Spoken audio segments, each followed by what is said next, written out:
Hello, welcome to Cinema Savvy. And although we're in 2020, we're quite comfortably into 2020 now. We're going to take this opportunity and take a look back at 2019 and give our best and worst list. This is something we've been doing for God knows how many years now. It's kind of a tradition on the channel. And, 2019, well, I've gone on record definitely saying that it's definitely been one of my least favorite years of movie in a long time. George, I know you've said that the back end of the year has definitely been a lot better than the beginning, but we're going to go through it all today. Each of us are going to go through our top 5 best and worst. We're going to start off with worst. I don't think any of us have much to say on the worst, so that's why we decided to just combine the two into one stream today as opposed to doing 2 videos. We've got Lucas in the comments, so we'll just bring up his comment right now before we get started on this thing. I can't actually recall what my best and worst are. I feel like as you start listing yours, I'll be like, oh yeah, I forgot about that one. Endgame, is definitely one of my favorites of 2019 for sure. Well, it'll be interesting to see if that does appear on any of our lists. Disney have kind of dominated this year, if we're going to give kind of an overview. We've lost Tayte. Tayte has been having some technical issues before the stream tonight, so hopefully we get him back. But yeah. Disney, I saw this the other day. Right. Including Spider-Man, because let's be honest, at heart, Spider-Man is a Disney film. They have currently occupying 8 of the top 10 highest grossing films of 2019. And that's terrifying. Yeah. Including Spider-Man. I mean, whether you want to say 7.5, whatever. But yes, they've got 1 through to 3, 5 and 6, and 8 and 9. Obviously, Star Wars will make a lot more money, so I would imagine that would cross the billion this weekend. But I've never seen a year like this. Then again, we know it's not going to be... look at 2020... as in now, there's not actually that many big event films coming out this year. Even by Disney's own standards, you've got what? Black Widow, Eternals. Is there a Mulan? Mulan, yeah. I'm trying to think if there's another live action one. I think Little Mermaid's still in pre-production at the moment, isn't it? So that will probably be one by the time I think this year's going to be very quiet. I think as a whole, what we've got Bond coming out. You think of the mega big films, King Kong, if you Godzilla, if that counts. 2020 is going to be a very quiet year. I'm more excited for next year already, personally. Can 2020 be worse than 2019? If that's the case, then I'm done. I love saying that. 2019 was a weird year for film, at least for me. First half was rubbish. First half, I was very quiet. Nothing really big came out. I mean, we had obviously Avengers Endgame to kind of kick off the summer properly. But after that, everything just seemed to kind of explode into light. I thought this was a very good year, actually, for film, which is contrary to popular belief, I'm assuming. I honestly think this year we have one of the strongest Oscar races we've had in a very, very long time. We have brilliant shows of acting, brilliant indie films from this year, and also the blockbusters seem to deliver on most parts. There was only, for my list of top 5 worst and best, I struggled to find my top 5 worst, but I absolutely had so much to play with for my top 5 best from this year. I had a very interesting year where when I switched job, I had more time, so I naturally watched a lot of the worst ones I'd avoided. So I've intentionally gone out of my way to see some of the horrors of the year. Ironically, most of these are in the first half of last year. But it's definitely, the second half was definitely a lot better and stronger. I think once Tarantino film came out, that kind of kick-started, not Oscar season, but his load of good films that started coming out over the months that followed. So we're in a nice spell. Tate, you mentioned the Oscars. I can't remember the last time best film was this open. Best actor, we've actually got a rivalry. Supporting actor, there's a bit of a rivalry, although Brad Pitt's kind of running with it. They're quite open, and normally when you get to January, you know who's already won. So it's going to be very interesting. And I'm actually quite excited because there's nothing I've really come across I dislike that's up there. Obviously, we'll find out Monday when the actual predictions come out, but I'm very excited for this year's Oscars for a change. Yeah, it's definitely going to be very open, and I know we're still a couple of months away yet. There's still a bunch more movies coming out that we need to see until then that are being periodically released for us in the UK. We will have our predictions list when it gets close to the time when we know what's up there. We will be doing our Oscars live stream, obviously when that's happening. I think that's like the first week of March or something like that. So still a little bit of a ways off yet. 9th of February. 9th of Feb. It's coming yeah. up soon, Chris. Oh, Jesus. Okay, right. I need to get on these movies then. I think they pulled it back this year, and then BAFTAs are like, we're not moving. Then Golden says, we're not moving either. So next year it's going back to end of February. Wow, shit, I need to get on it then. Going what George said, like George has like diligently watched some of the worst pieces of shit from 2019. I actually took a different approach this year. I purposely didn't want to go to the cinema to see a movie that I thought was probably going to be bad. Now, I know that's sort of, irresponsible of me as someone who reviews and talks about movies to judge a movie before seeing it, but come on, guys, like, Cats, Terminator Dark Fate, I forgot really.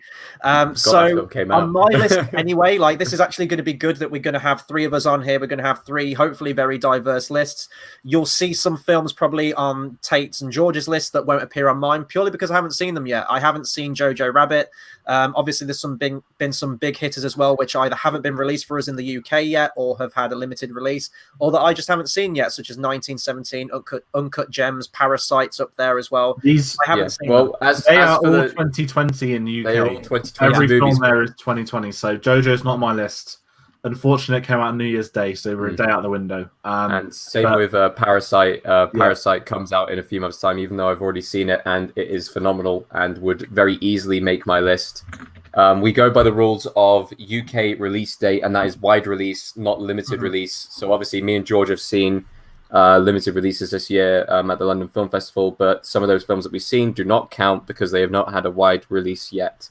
Yeah, which is a shame because a lot of the films that would have made my list for both best and worst could have come from that festival very easily.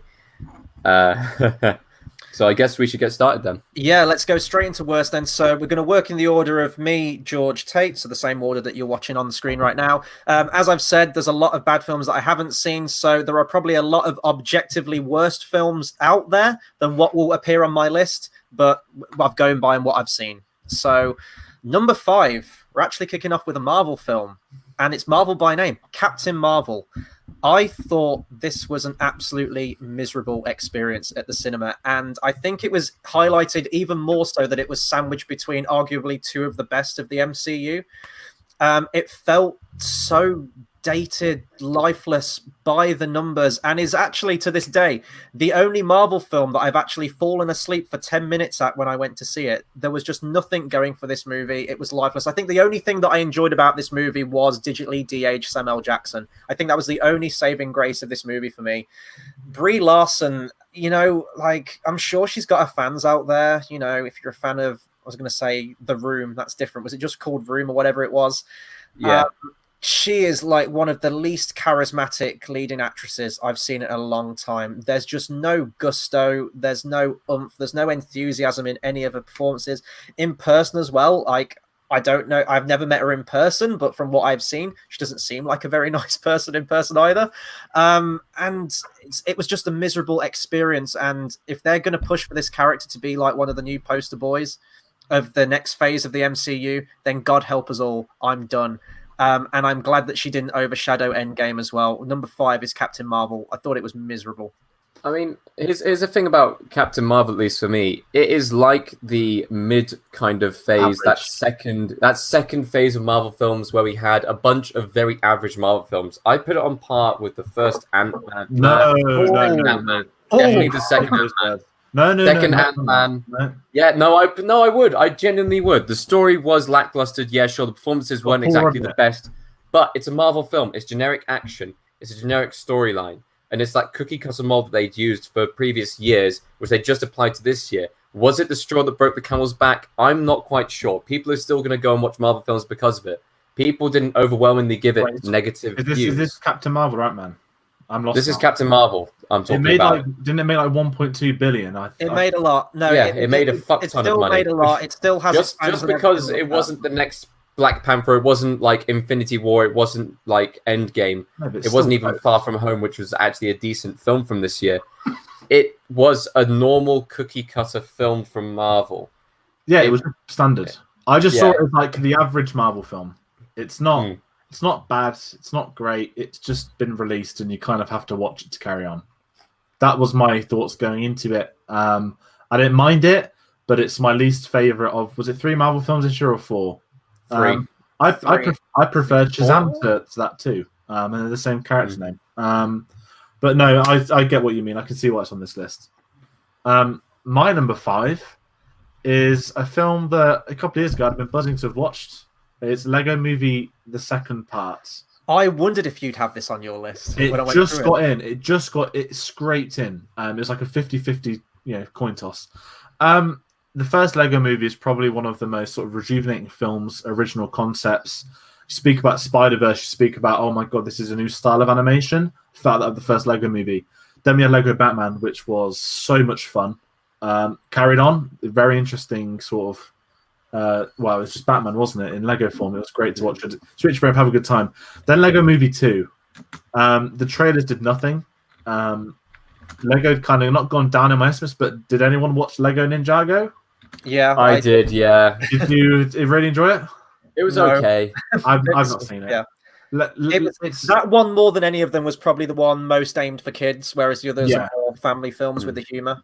I just think Lego Movie 2 it didn't work. It wasn't interesting enough.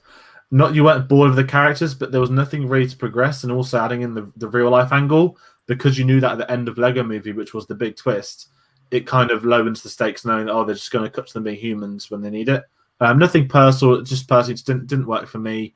I'm sure there were some kids that liked it. I bet they probably didn't sell as many toys as they did for the first one either. But just yeah. Yeah, I do have issue with that pick purely because one of my honorable mentions down here is the Playmobil movie, which is complete I've not cash grab seen from that. the first Lego movie, and that makes me really sad that Lego Movie made your list because I didn't watch the Playmobil was Playmobil movie though, but I was never a Playmobil. The bad thing with this is that I think because of what you had previously, the Lego films, it's the drop down. Yeah. But also the fact that Warner Brothers have now already got rid of the rights to Lego films, they're done with it.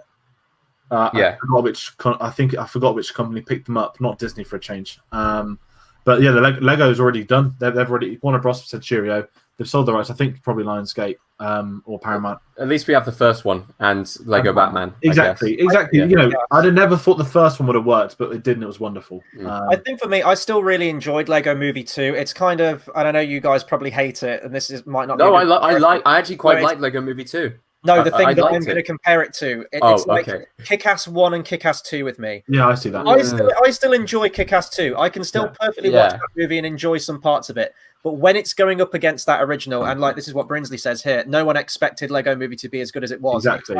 So when it came out, it felt fresh and everything like that. When you do a sequel and you've got the same characters back and you're trying to advance it, you are going to fall into that pitfall. I do think the novelty wore off with it a little bit, but I still thought some of the songs and the animation was creative enough in it, and I did enjoy seeing those characters again.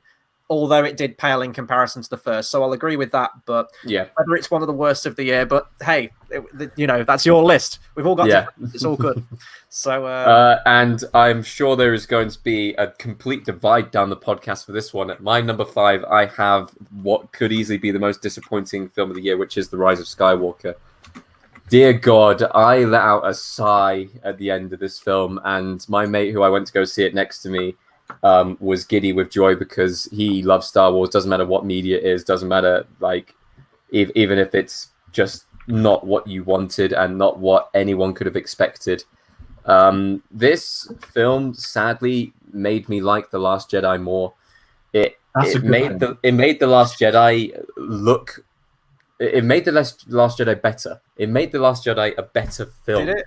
Because it's the second best Star Wars film anyway, before 9 came out. It made The Last Jedi feel like a better film because I thought afterwards, dear God, it wasn't a mistake. And then I look back at Last Jedi and thought, okay, so some of the bits I can actually get on board with. With this film, I couldn't get on board with much at all.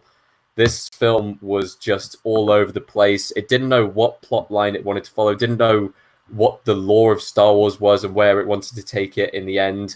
I was just overwhelmed by the confusion of it all, and just it wasn't meant to be, I guess. It just wasn't meant to be, and it's such a shame that it came out at the same time as The Mandalorian, because I'm sure I would have enjoyed it more if I didn't have to compare it to one of the best Star Wars properties we've had in recent memory. And it's always going to be compared to that now. It's always going to be compared to that series because they came out at the same time. And that's going to absolutely just destroy this film in the future as far as people looking back on it. I'm not going to talk about it because I know it's in Chris's list. So I'm gonna save it's in my list. I'm gonna save it when Chris speaks about it because everyone knows I'm not the biggest fan of it either. But it's not on my 5. Yeah. My number 4 pick is one. Hang on. Do I need to... Sorry, my bad. My bad. No. Chris's number 4 pick. This one's going to be brief. I just want to also add on to that. In Austria, it's very difficult to actually go to the cinema and watch something in English. They show one English film a week, and me and my mate basically had to go down mountain, basically stay at one of our mates overnight, travel 20 minutes to get to the cinema and everything like that. And it took a lot of effort to get down and watch it. And I'll be honest, it wasn't worth it. I went to a shooting gallery. Yeah, I went to a shooting gallery beforehand. I wish I went after.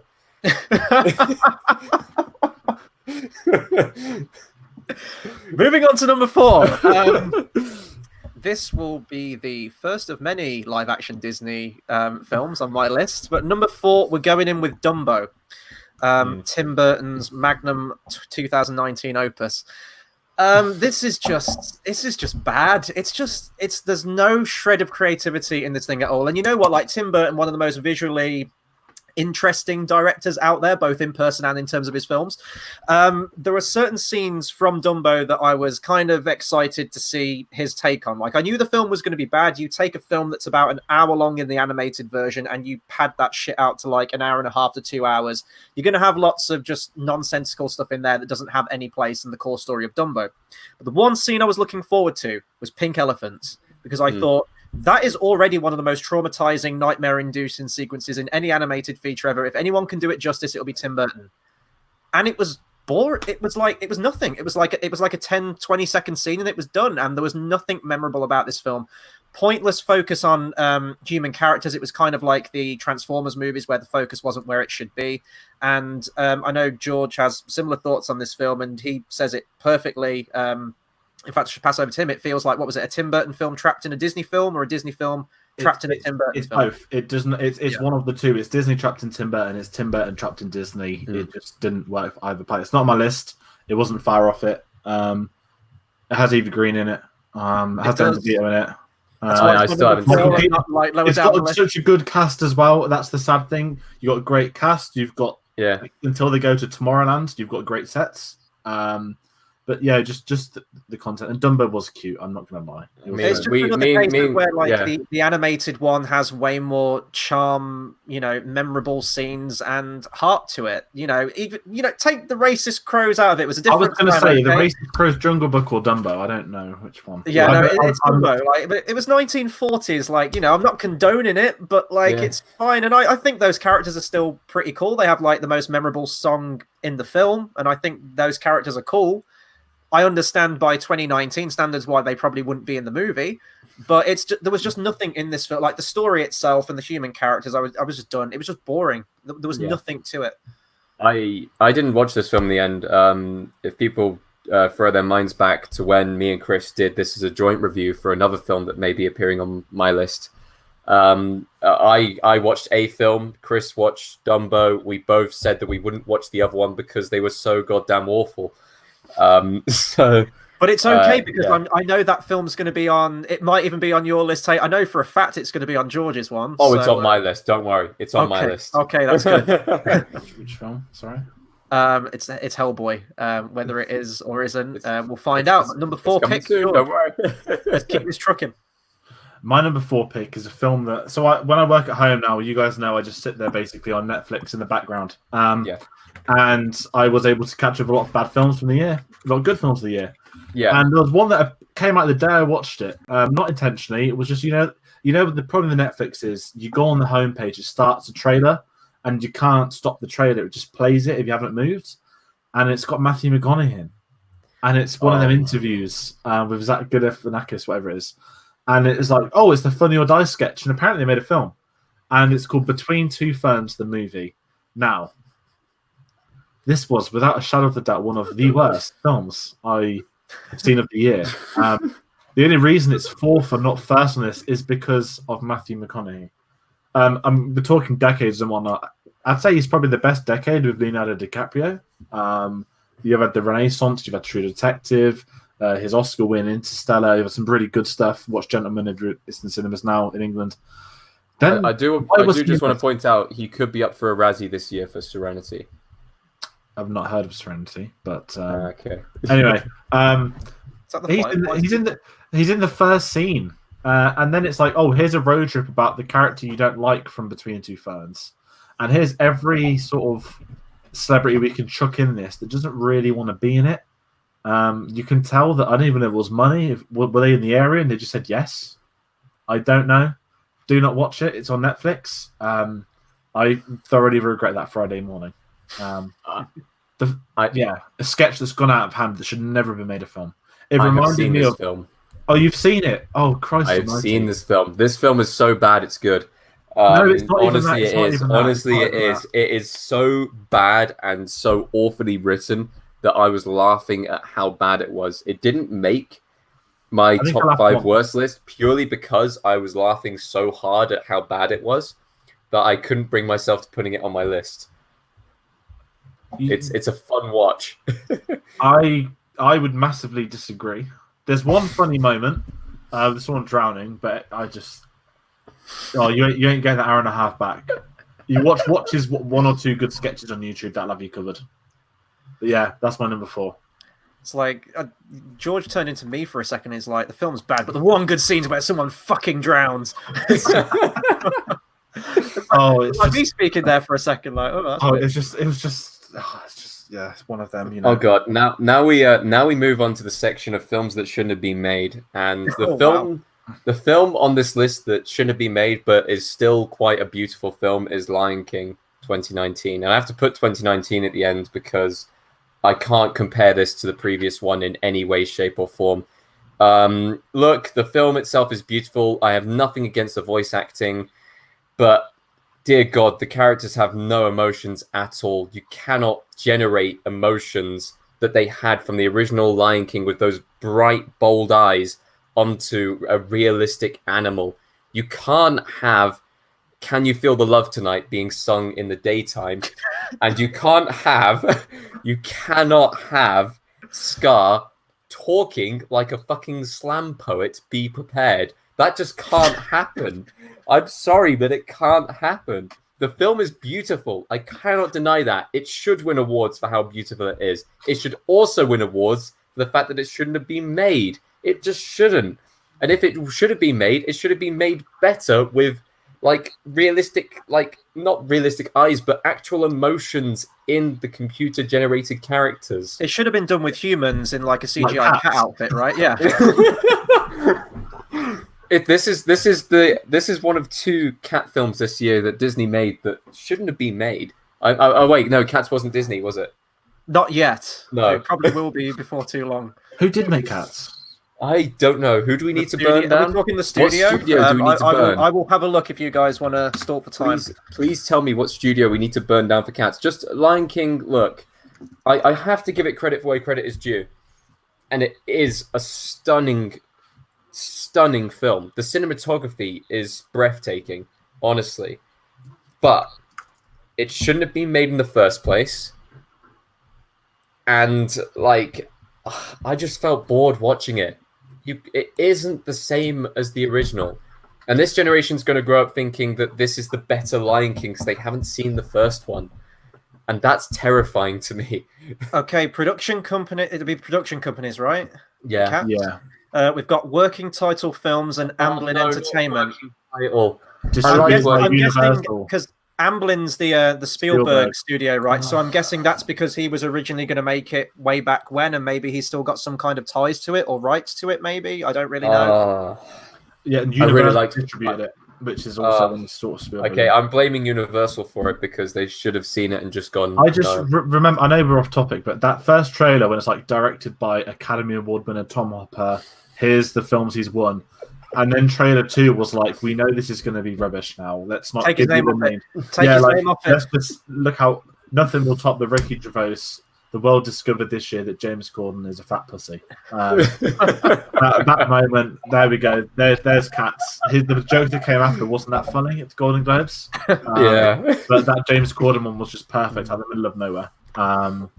reminding everyone that James Corden is actually famous in Britain first. Not many people actually like him in England too. Mhm. No. He's defective. Chris, your number Right. 3, please. Number 3, we're sticking with Disney. You guys are going to get bored of me with all this Disney talk, but we go on to Aladdin, the Guy Ritchie movie. It's just, and I think why this is so high up on the list. There's another one that will feature higher as well, but because Aladdin, the original Aladdin, the animated one, the 1991 movie, was it, or 1992? That holds a special place in my heart because that was always one of my favorites. And you have to go to, like, Robin Williams as the genie from that film. Absolutely unparalleled, one of the greatest animated characters of all time, one of the perfect examples of voice acting out there. To try and replicate that, you just can't. That is literally lightning in a bottle. But oh boy, did Disney try and do it. And this is an example of just like everything I'm against with these live action remakes is that you try and remake exactly the same film, but Aladdin's an example of one that only, to me, works in animation. Like the things that the genie's doing, you can make it larger than life. The musical numbers, you can literally, there are no holds barred when it comes to animation with how crazy and wacky and zany you can make it. When you then restrain that to the confines of live action, even with CGI, you're not going to get that same pace to it. You're not going to get that same feel to it. And they try and do it like Will Smith when he's just being Will Smith and his own normal sort of charming, charismatic persona as the genie. It works. Those are the only times for me where it was like, okay, they're doing something different with this. But they keep constantly trying to do that same Robin Williams shtick, and that just doesn't work for Will Smith. So already there, you've lost the genie. The flat cinematography and lighting and the musical numbers, the changes to the story, the additions to the story, the additions of completely pointless musical numbers, just everything culminates in this. Not to mention the miscasting for most of the characters in the film, especially Aladdin, but certainly Jafar in the film. Everything about the original is more exciting, more thrilling, more daring, everything, even down to the climax. How do you go from Jafar turning into a giant snake to Jafar turning Iago into a giant parrot? Somehow that happened. This was the straw that broke the camel's back for me when it came to the Disney live-action remakes, and actually the next one that will feature on my list, I didn't see until a very, very long time afterwards. This kind of did it for me, and I will be quite happy not to see any again. Yeah. 2 months' time when I go and see Mulan, because Disney have got us by the balls, right? But number 3 is Aladdin. I hated this film. That's funny, Chris, because number 3 is also Aladdin on my list. I may as well go into that. You want you do. I was going to say, may as well go into it now. The thing that did it for me is the genie had a love subplot. Why does the genie need a love subplot? Like, the genie is a character who is this kind of like all wise, all knowing, and is able to grant free wishes. That is his character. He's wacky, he's zany. He doesn't need a down-to-earth kind of I want to be a human fucking subplot. That's reserved for the Jungle Book. We've got to give Will Smith something to do in this movie. We've got to pad it. But here's the thing. No, you didn't need to. Will Smith was one of the only okay, I'm not saying the word good, I'm saying the word okay things in this movie. There was definitely some parts where I absolutely hated his character, the love plot specifically. But the rest of the film, he served his purpose as the character. The musical numbers all fell flat, like all of them, including the weird one where Jasmine's singing and people are turning to dust around her. And it was all in her mind. It was all in her mind, and time had stopped or something like that while she's being taken away by guards because people couldn't do that apparently. But then she gets kidnapped straight afterwards anyway. So yeah, it's this film. Here's the thing though, this film did better than my expectations, and it's still number 3 on this list. So that shows how high my expectations were for this film at the start. Everyone saw the Blue Genie. We've had 3 trailers this year. We've had 3 trailers this year where bad CGI has been pointed out. I guess 4 if you count Angel Has Fallen. And 2 of them are blue characters, right? 2 of them are blue characters. I don't know what it is about blue people and CGI. Maybe it's because they just become part of the background. But just waiting for James Cameron's Avatar 2 to 5. Just be prepared. It's happening. Can't you wait for it to just be like cats? They're all walking around the streets, all acting really sexual. Like grinding up against lampposts and shit like that.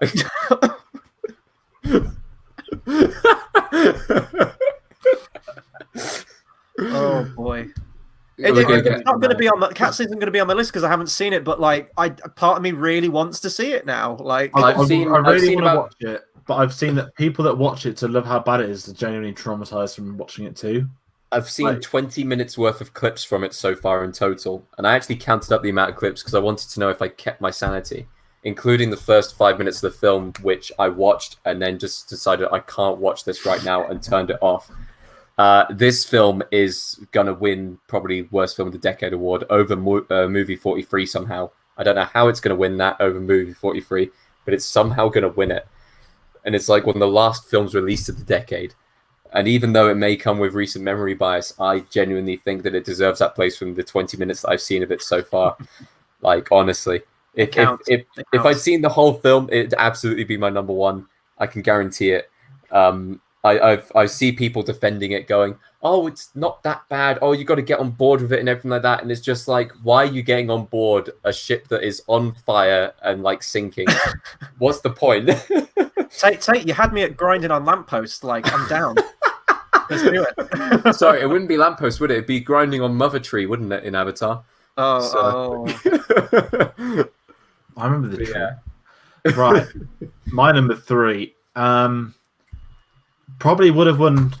No, it wouldn't have been the most disappointing film of the year. That was Star Wars. My number 3 is Godzilla, King of Monsters. I've been on record many times how much I loved Gareth Edwards' first one. I had some issues, but I had such good fun with it. I loved the whole let's do point of view of the humans, of the monsters coming down on us, that kind of vibe. And they ruined Bryan Cranston and wasted him, but I let them pass. I was going to have the second one. Oh, we're going to get King Kong v Godzilla one day. Kong Skull Island was great. Such a fun time with that. I was like, now I'm excited for the precursor to Godzilla vs. King Kong. And now I couldn't care less about Godzilla v King Kong, not just because of the leak that came out today. If anyone's interested, I'll let you know if no one really cares. But Godzilla King of Monsters had probably one of the most beautiful trailers as well last year. Yeah, I'd say probably one of the best trailers of the year. Had Strange Things hype with Millie Bobby Brown. You had Kyle Chandler. You had an alright cast. And then it happened. I didn't even watch the cinema. I don't know what happened. I was just so not looking forward to it that it kind of crushed me. And when I sat down to witness it myself, because I told myself I will see it, it's bad enough that you're choosing to watch a Godzilla film on your laptop, not on an IMAX. There's your first worry. It was just so awful, and everything that didn't work about the first film, they kind of focused more on. More humans, more fighting, which actually didn't help in this film's case. The whole thing was a mess. It was rubbish. It was boring. They killed Sally Field, and I didn't even remember. And when I read about that, I just remembered that awful fish fucking film won Best Director over Christopher Nolan. Film over 3 billboards, so just brought about bad memories of that. She's gone from fucking with fish to being apparently squashed by Godzillas. Just avoid it. And now we're really honestly, King Kong v Godzilla would have been the original Avengers. Like that was the original team-up film. The entire world would have been begging for that 5 years ago, 10 years ago. It's coming out now in 9 months, and no one cares. No one wants it. Mecha Godzilla was better in Ready Player One.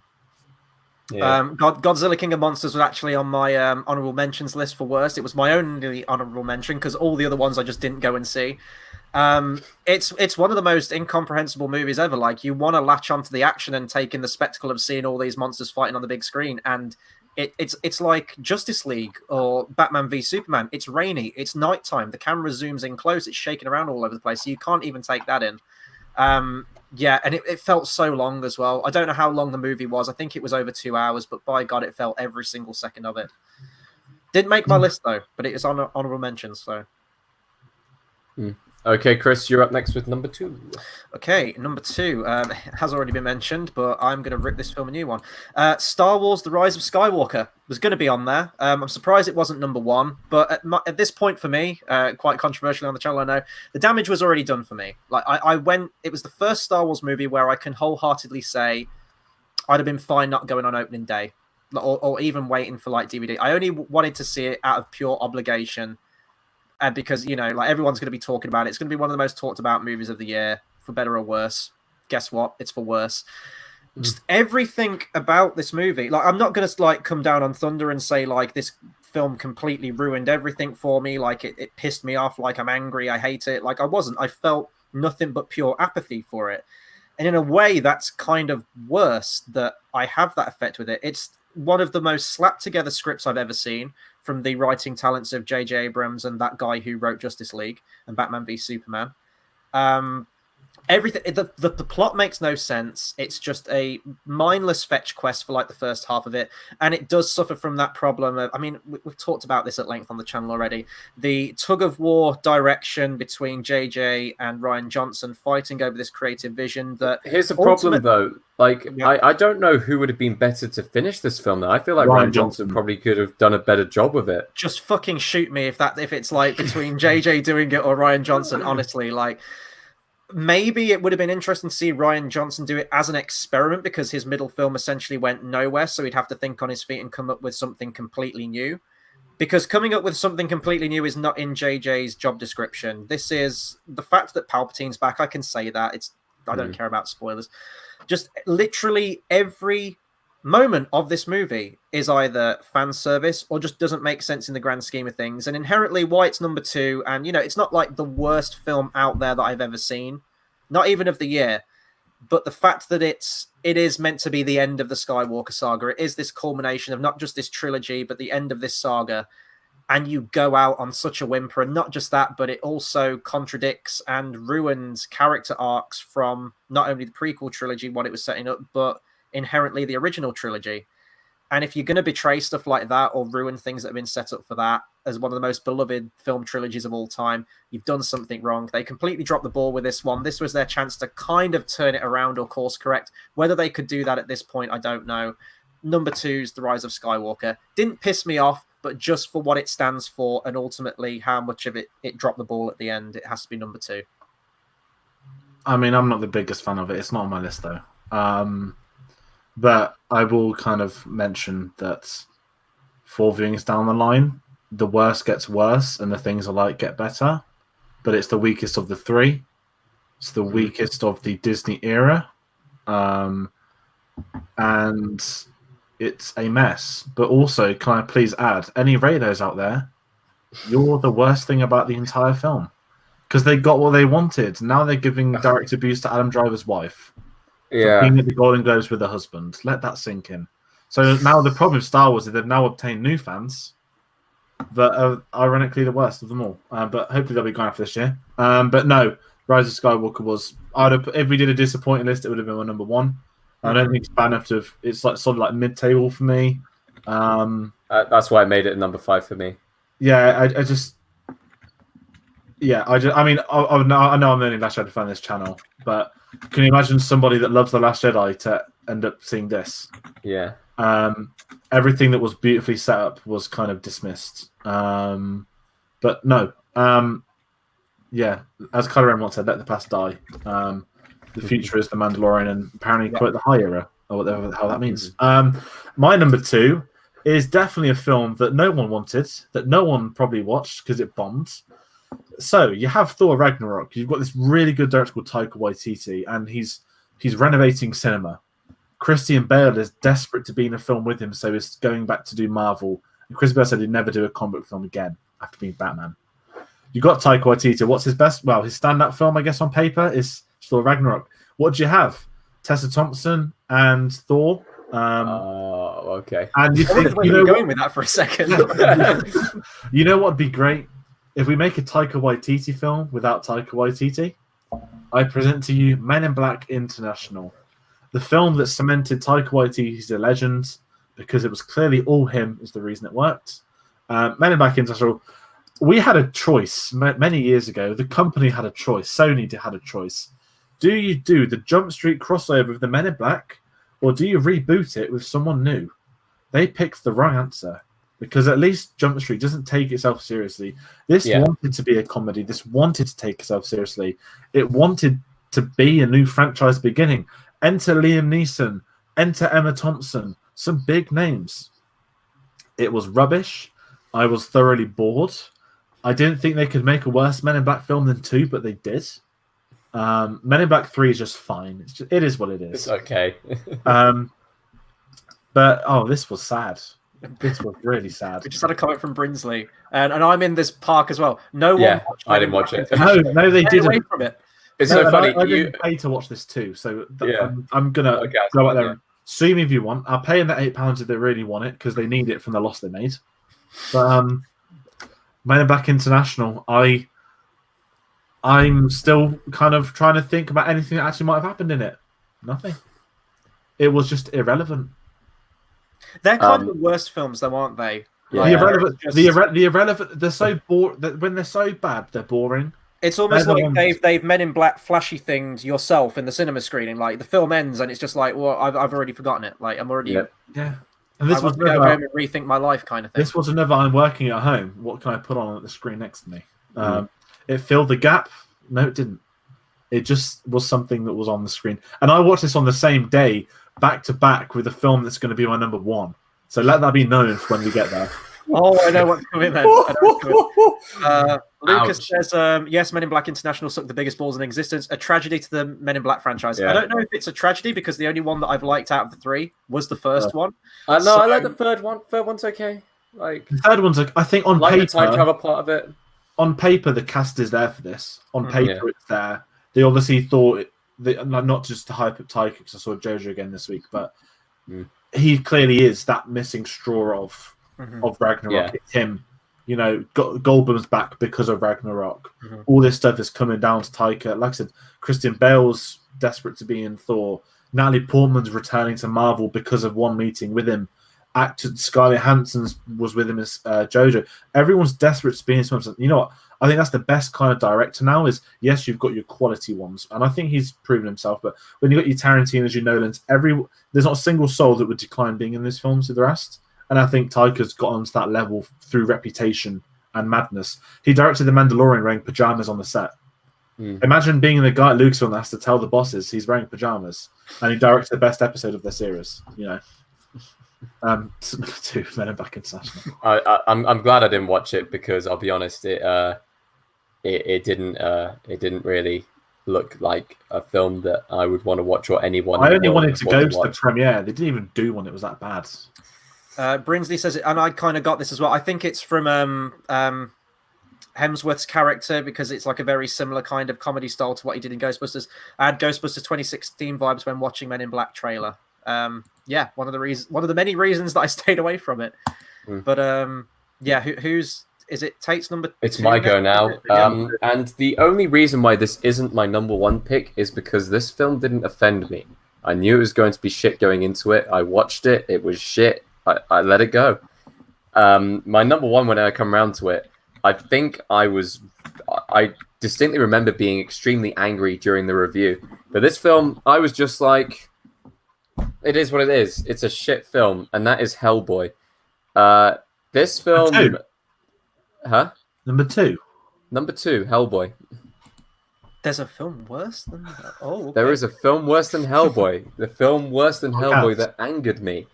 Hellboy is just a shit film. It looks like no one actually had any passion going into it, like, at all.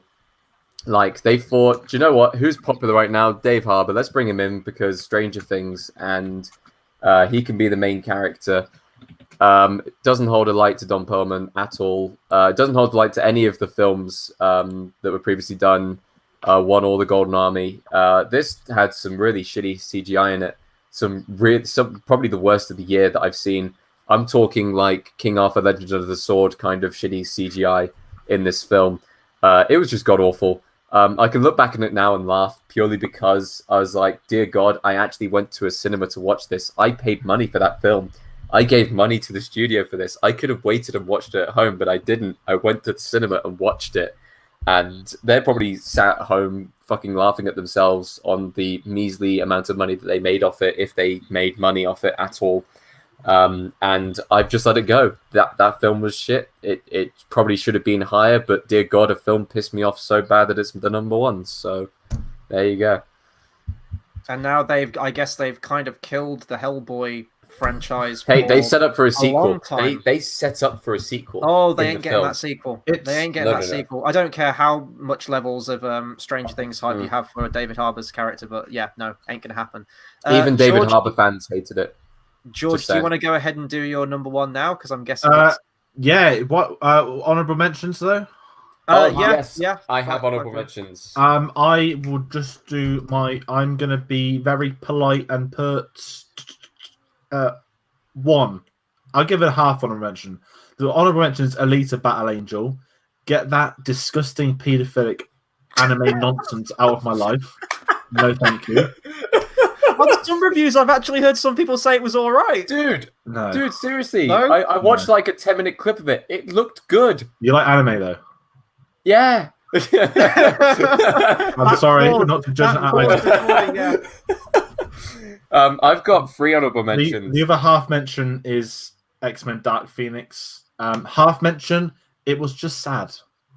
This is how X-Men died. It was just sad. That's all. I've got 3 honorable mentions here. First of all, Cats, purely for the fact that it exists, even though I've only seen about 20 minutes of it. Angel Has Fallen. Dear God, that was fucking awful. I've seen the other films. I kind of stuck them on the background and like played games in the background, but God, there were parts of this film where it distracted me on how bad it was. I didn't have my full attention on the film, and it was that bad. And the Playmobil movie, just on President, it was basically trying so hard to be a Lego movie, and it failed so hard. So there we go. I guess my honorable mention, again, I haven't seen the movie, but like everything I heard about it, I've also watched the opening scene through various means to see if the rumors were true. I'd throw Terminator Dark Fate in there, let the franchise die. It's done. It was done when Salvation came out, but I actually I find Salvation all right. I find it very watchable. It wasn't dead with that. It was certainly dead with Genesis.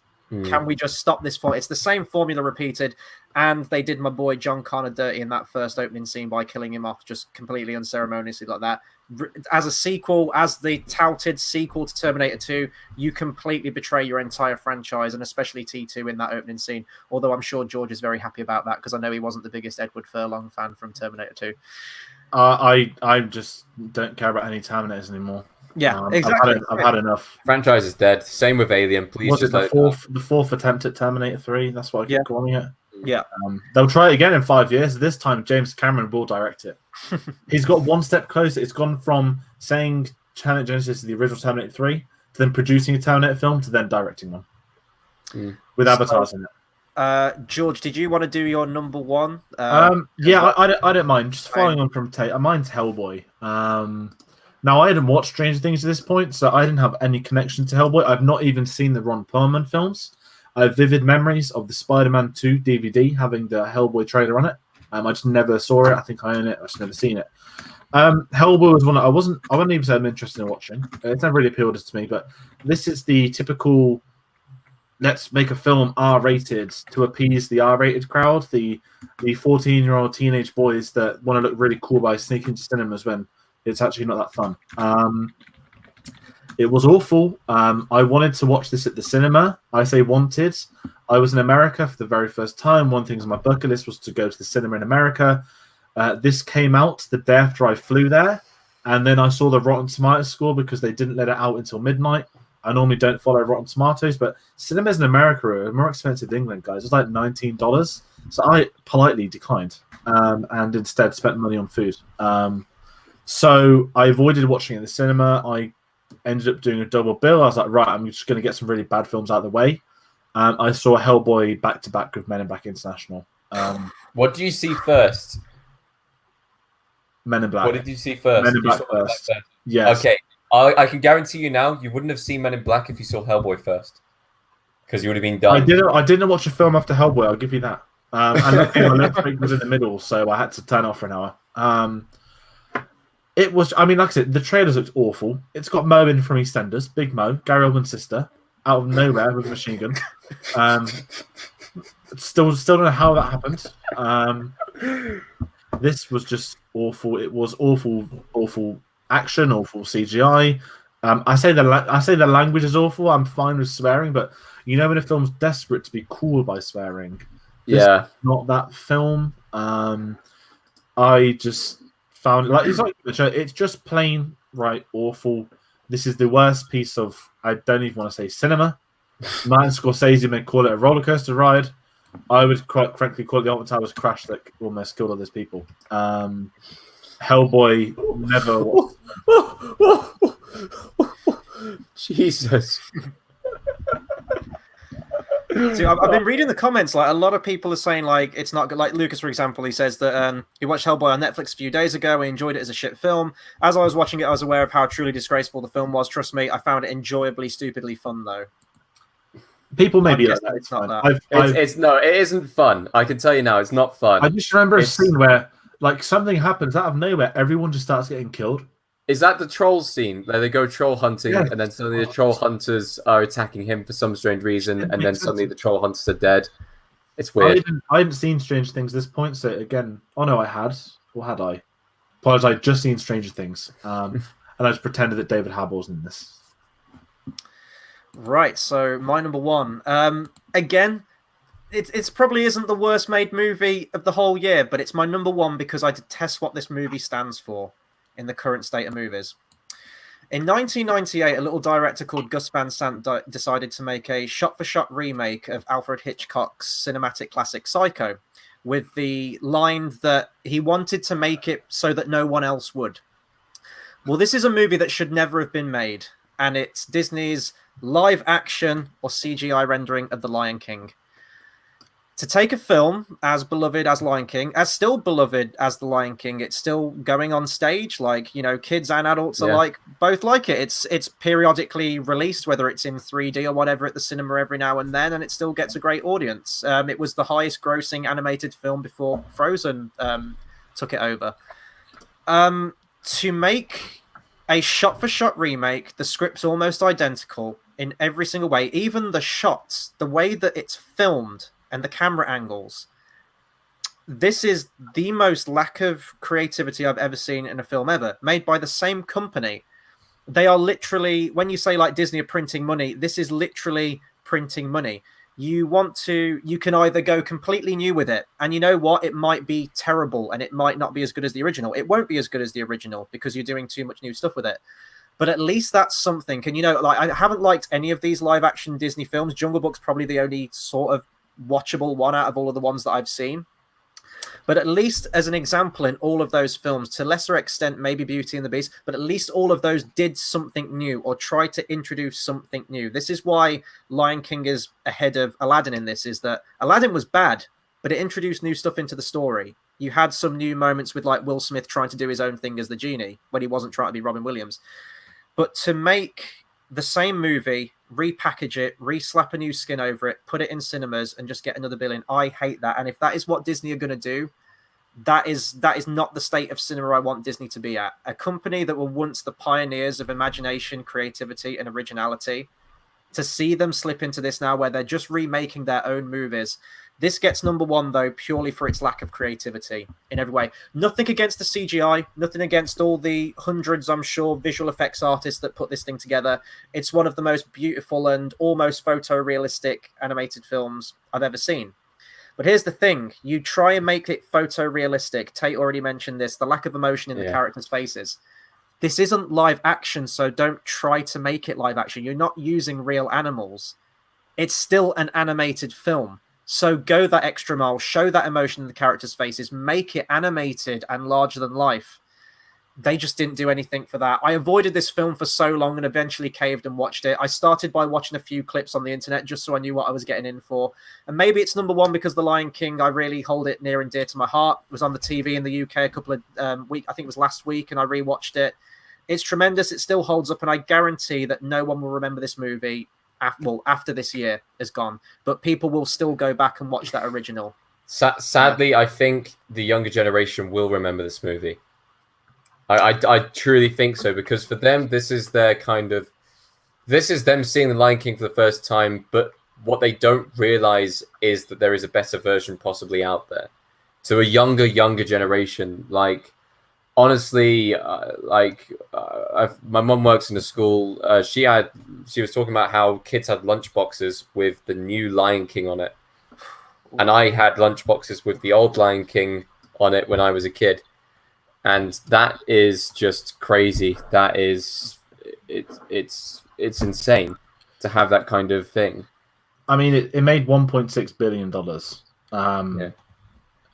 And officially, it's the highest grossing animated film of all time because they say it's Frozen. They say it's not animated. Sorry, that's what I was going to say. See, my stance on Lion King is different. I've gone on record and said this many a time. I understand all criticism of the live action remakes. I've always said I'm not the biggest fan of animated films as a genre. Nothing personal. It's just my preferences. So I've never been as opposed to animated films. However, someone said we're going to remake every Pixar film, I'd be bloody fuming. That's different. I know it's animated, but that's more the animation I grew up with, I guess. Lion King to me was the one where, as I said, I really liked Jungle Book when that came out. That didn't have as much criticism, I don't think, as Lion King did. I think with Jungle Book, when it was a new concept, still that was maybe the third one or something. Now we're announcing 4 at a time. Let's keep them rolling. Let's get them all ticked off the lists. We knew that Lion King would be announced the moment Jungle Book was a hit. It had Timon and Pumbaa in the credits in the book scenes of the animation, so Lion King's one that I never. My biggest issue is that I've got one favorite Disney song, which is "Be Prepared," and I don't even say butchered. I say like shredded. I thought the voice performances were okay. The craft was fine. It was well put together. The visuals were stunning. But you even get Hans Zimmer back to make the same soundtrack. And Elton John, Elton John coming back as well. They had everything there.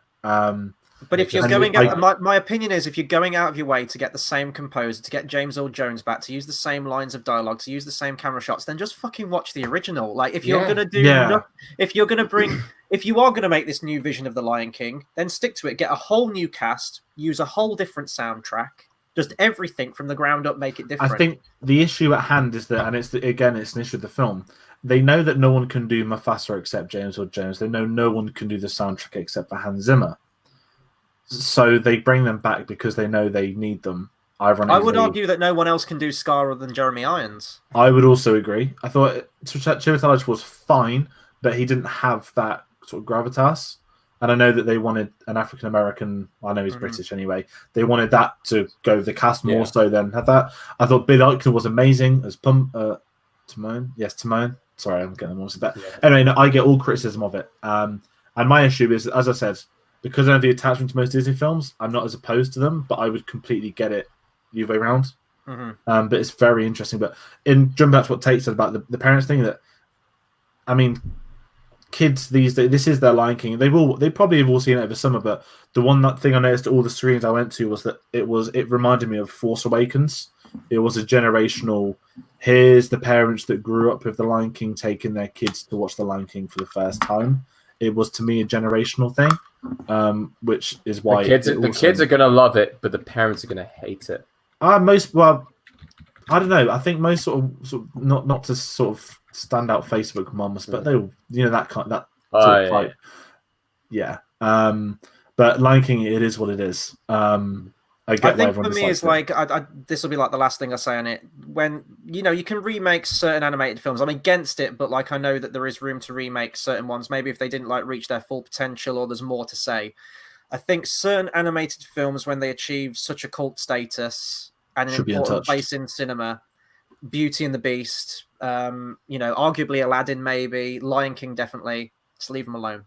It's like classic Hollywood cinema. Don't remake films that achieve don't remake Gone with the Wind, for example. Don't remake all of these. I was gonna say don't remake Ben-Hur. Guess what? They remade Ben-Hur.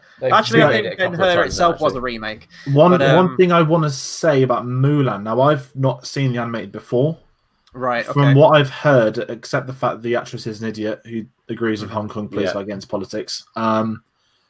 Mulan's like in real life a mythical figure or something of China. I don't know the real life, but the new Mulan films. Yeah, the new Mulan film's going with the original story, not the Disney story, or at least closer to it. I think. Elements of that seems one where it seems at least a little bit different. Yeah, 100%. Just such a shame. I mean, I don't really care because the trade did nothing for me. And the actress boycott. I can see why people want to boycott that. Again, without going into the real life stuff. And it has a pretty magnificent cast. I'll give it a chance. I will give that one a chance. A film like that would make sense. It's filmed in China. Obviously, China's a very luxurious country to have a film filmed in and released at their box office. So let's not forget that exclamation mark. But I'm just trying to look at the digital. I don't have as many as all the others, but I think it's reaching a point soon where they're going to have to stop because surely they're all going to be done. I've saw the news that apparently they're doing a Peter Pan now. And how many? We know Peter Pan's not Disney, but how many Pan attempts? I'm still traumatized from Hugh Jackman singing "Smells Like Teen Spirit." Hook is Hook. You can't beat Hook when it comes to live action. Exactly. Peter Pan. And like I said, Peter Pan is it's done by every company's done Peter Pan at least twice. What do you call it when a property reaches that point where like anyone can make it at any point? Finished. No, it's like after a certain amount of time, like the rights to it sort of get in public domain. Public domain. Public. That's it. Yeah, because that's literature. I guess Peter Pan in theories. Yeah. When obviously Marvel had their contract, it's like Robin Hood stuff as well, like stuff like that. Yeah. You always get like every other year you'll get a Robin Hood remake. Maybe what's next is the Disney remake of Robin Hood, where we've got all the foxes and all that weird stuff. Oh god, it's gonna happen. It's going to happen without a doubt. Okay. I'm just going to have a look at. Oh, we actually have some different films in my best list now that aren't all Disney. Well, I haven't even done my worst yet. Oh, I haven't even done my worst yet. Go on, Tate. And, oh boy, it's a doozy. You have 2 attempts at something and it works out perfectly fine. Someone comes along and takes a massive dump on it. You then go back a few years later. You have another 2 attempts at the same thing and it works out fine. Spider-Man. If it works out better than before, and then look, someone took a dump on it. Some people enjoy the dump, some people don't enjoy the dump. It's fine. We need someone to rescue this project. Who do we call on? Spider-Man. I know. We're going to call the same person who took a dump in the project in the first place and hope it works out in the same way. I love X-Men. I fucking love X-Men. Dark Phoenix offended me. Dark Phoenix is an offensive fucking film. From the moment that they go, oh my god, you know what they're calling you? They're calling you Phoenix. I don't give a fuck about any of that. That is one of the worst. Just the entire film is so badly written. The villain is forgettable. I know it's Jessica Chastain from the trailers, but what was her character? What was her character's purpose? No one knows. At least in Apocalypse, you know the character of Apocalypse. You know it's the 4 Horsemen. You have a storyline there. X-Men, Dark Phoenix it was worse than The Last Stand. How can you make an X-Men film worse than The Last Stand?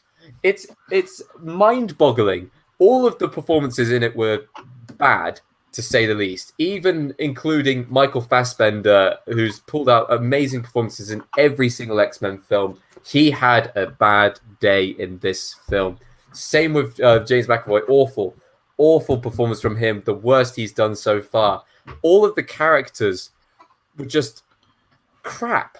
They were so bad. And they relied on Jennifer Lawrence at the very start of the film just to kill her off like 40 minutes in, with no real payoff for that at all. She was I will be in your movie as long as you kill me off in the first 20 minutes. It was just a mess.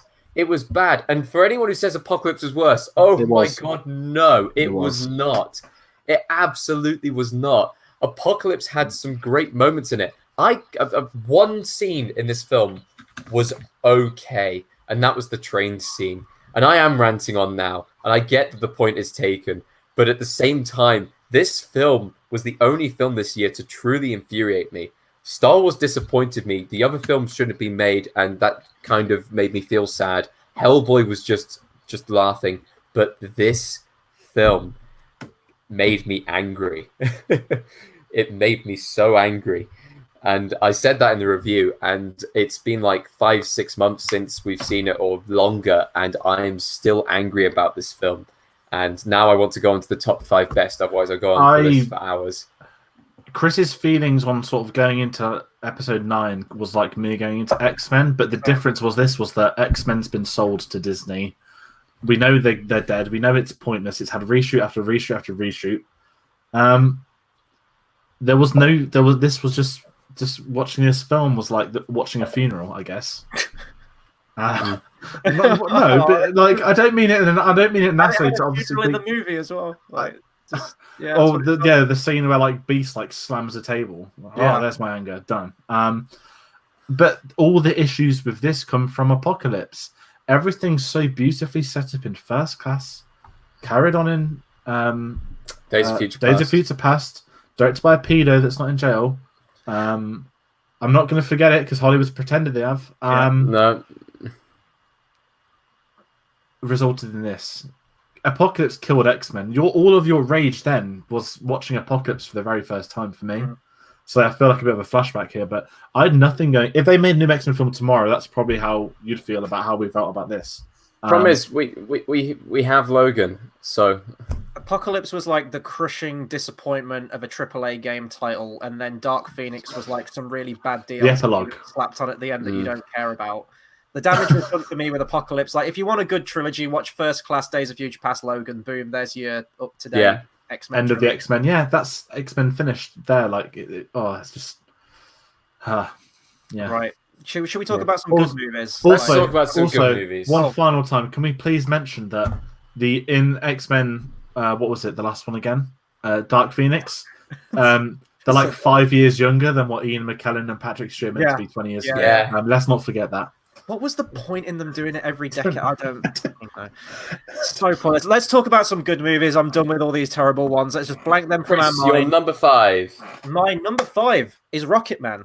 I knew it was going to make... My number 5 as well. Awesome. Okay, we'll talk about it individually. Yeah.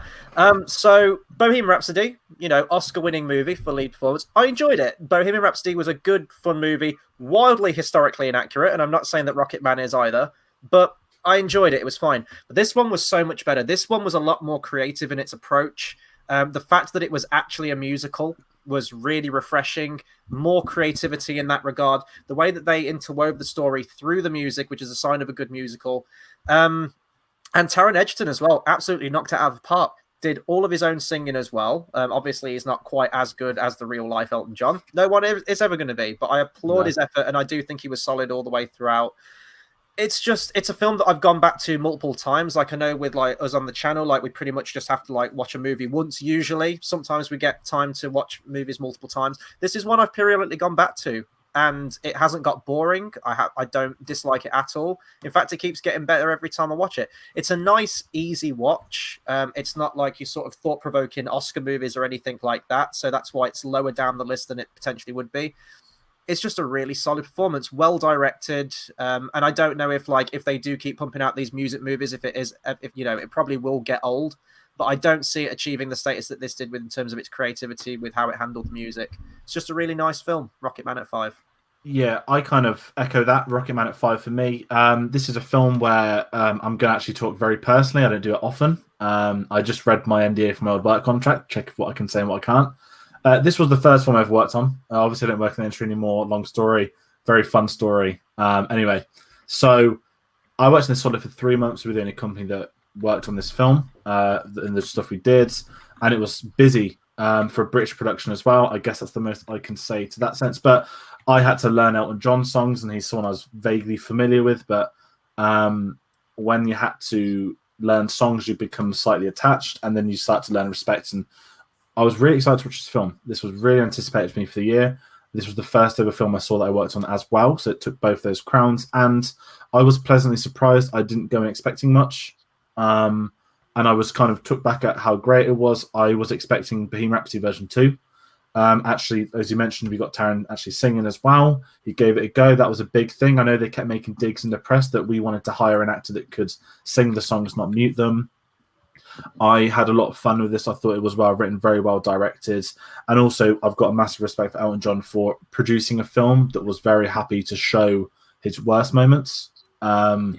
Without doing comparisons to Bohemian Rhapsody, we know that was produced by Queen. That was Queen's film. That was Queen's biopic by Queen. That wasn't the Freddie Mercury film that Sacha Baron Cohen was originally meant to do. And one day we'll never get it, but I'd much rather have had that. I felt that Rocket Man had everything and that more, and obviously, as I mentioned, the personal touch to it. And I'm really excited that Taron won that Golden Globe last week, even if he did take the entire foreign Hollywood press out to his birthday without John performing. But they all do stuff like that, don't they? No, I'm glad it was. It needed to be an R-rated film, and it doesn't go too overboard with it, but they can touch on some of those more, grittier moments in his life. It's like, not that, I spoke about R-rated films of Hellboy. When a film's rated R, you don't have to have drugs, you don't have to have sex, you don't have to have violence, you don't have to have that, you don't have to swear. You can just make a film and it's naturally engineered to that rating. They haven't gone out their way to make it that rating. That's the first sign of failure. And they're not gone out of their way to make it a 12A, which is always the second sign of failure. When it's just, this is how it's meant to be, this is how it's presented. I know it's such common sense, but people don't do it. And I'm glad we had this. And when you mentioned as well the musical, as someone that doesn't like musicals, seeing, you know, we thought this would be like Bohemian of here's the 60s, the 70s, the 80s. Here's all the time points. Here's all the famous songs at the time of filming. This was no, let's have, you know, some of his older songs earlier on. They switched it around because the songs were integral to the plot points and what you were seeing on screen. I had a really good time with this. And I was toying with this in one of my honorable mentions, but I know my honorable mentions are going to be covered later on. So Rocket Man at number 5. Awesome. So everyone knows that every single year I always throw in one or two which people may not have heard of or may not have even seen at all. This is one of the first ones, and this is one that I actually saw recently. This is mid-90s, Jonah Hill's directorial debut about a bunch of skateboarder kids in the mid-90s and growing up with that whole kind of cause of getting into skating, getting into kind of the rebellion of it and everything like that. This film is just a fantastic coming-of-age film. It's a fantastic film about finding your own family, finding your own voice within a group, learning just how to love a hobby and how far that can take you when you sometimes get in with the wrong crowd. This is a brilliant film, which I would suggest everyone immediately goes and watches. It's filmed as if it has a 90s grain over the top of it. The skateboarding in it is really good, and it's just a brilliant, fantastic overall film. It was released in the US in 2018, but UK release was in April 2019. But honestly, it was on Netflix last month when I watched it. I hope it's still on there now. Everyone should go watch it. I was going to say it's on my list. I saw they added it, and I was intrigued to see what they did. It's a fantastic film. It really is. Really, really fun watch. Okay, so my number 4 pick. Let's just have a look. Okay, we're going straight in with Scorsese. It's The Irishman, another Netflix movie. I mean, we've already talked about this film at length, and this is, you know, I'm not really going to add anything new into the mix that hasn't. Please don't, already. Chris. Please talk for 3 hours 45 minutes about it. No, like if we're going in with the length, then like obviously this is like revered as like it's definitely like one of the longest films in recent memory that I can think of. At literally almost 3.5 hours. It's like 3 hours 28 or something like that. They're not kidding when they say it's 3.5 hours. When I put this film on, I did watch it stupidly late at night, but I was with it beginning to end. I didn't watch this in any bullshit, let's edit it down into like a TV show thing. Watch it beginning to end. That's how it's intended to be, please, for the love of God. But it felt like an epic. It felt like watching one of these like old school, you know, Hollywood masterpieces that are pushing 3 hours or over 3 hours. You know, maybe it could have had an intermission, but I just watched it beginning to end. The thing that's the standout in this film is just the level of talent that it's dealing with. Not only have you got Scorsese behind the camera, but you've got the likes of, you know, you've got Al Pacino in there, who's easily steals the entire film for me.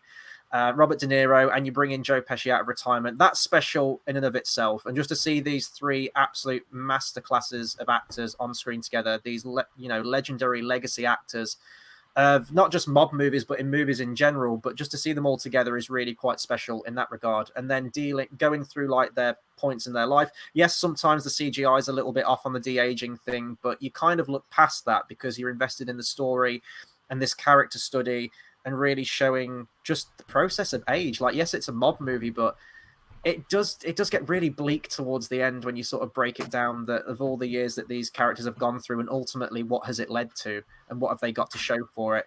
It's a fantastic film. Obviously, it's quite daunting from the running time. This is not your sort of Common Garden movie that you can just go and watch. This is a film if you are a film fan, if you do like Scorsese or if you do like these actors' careers. But it definitely had to be in my top 5. So number 4 is The Irishman. Where I'll give this film credit is I was surprised on how well it flowed for a very long film. Yeah. A lot of long films stutter on their way through the process. But this film, I mean, I wanted to take an intermission. I found it very hard to find one because the story flowed so well all the way throughout. So, yeah. George? I will speak about The Irishman shortly. My number 4 is Rian Johnson's Knives Out.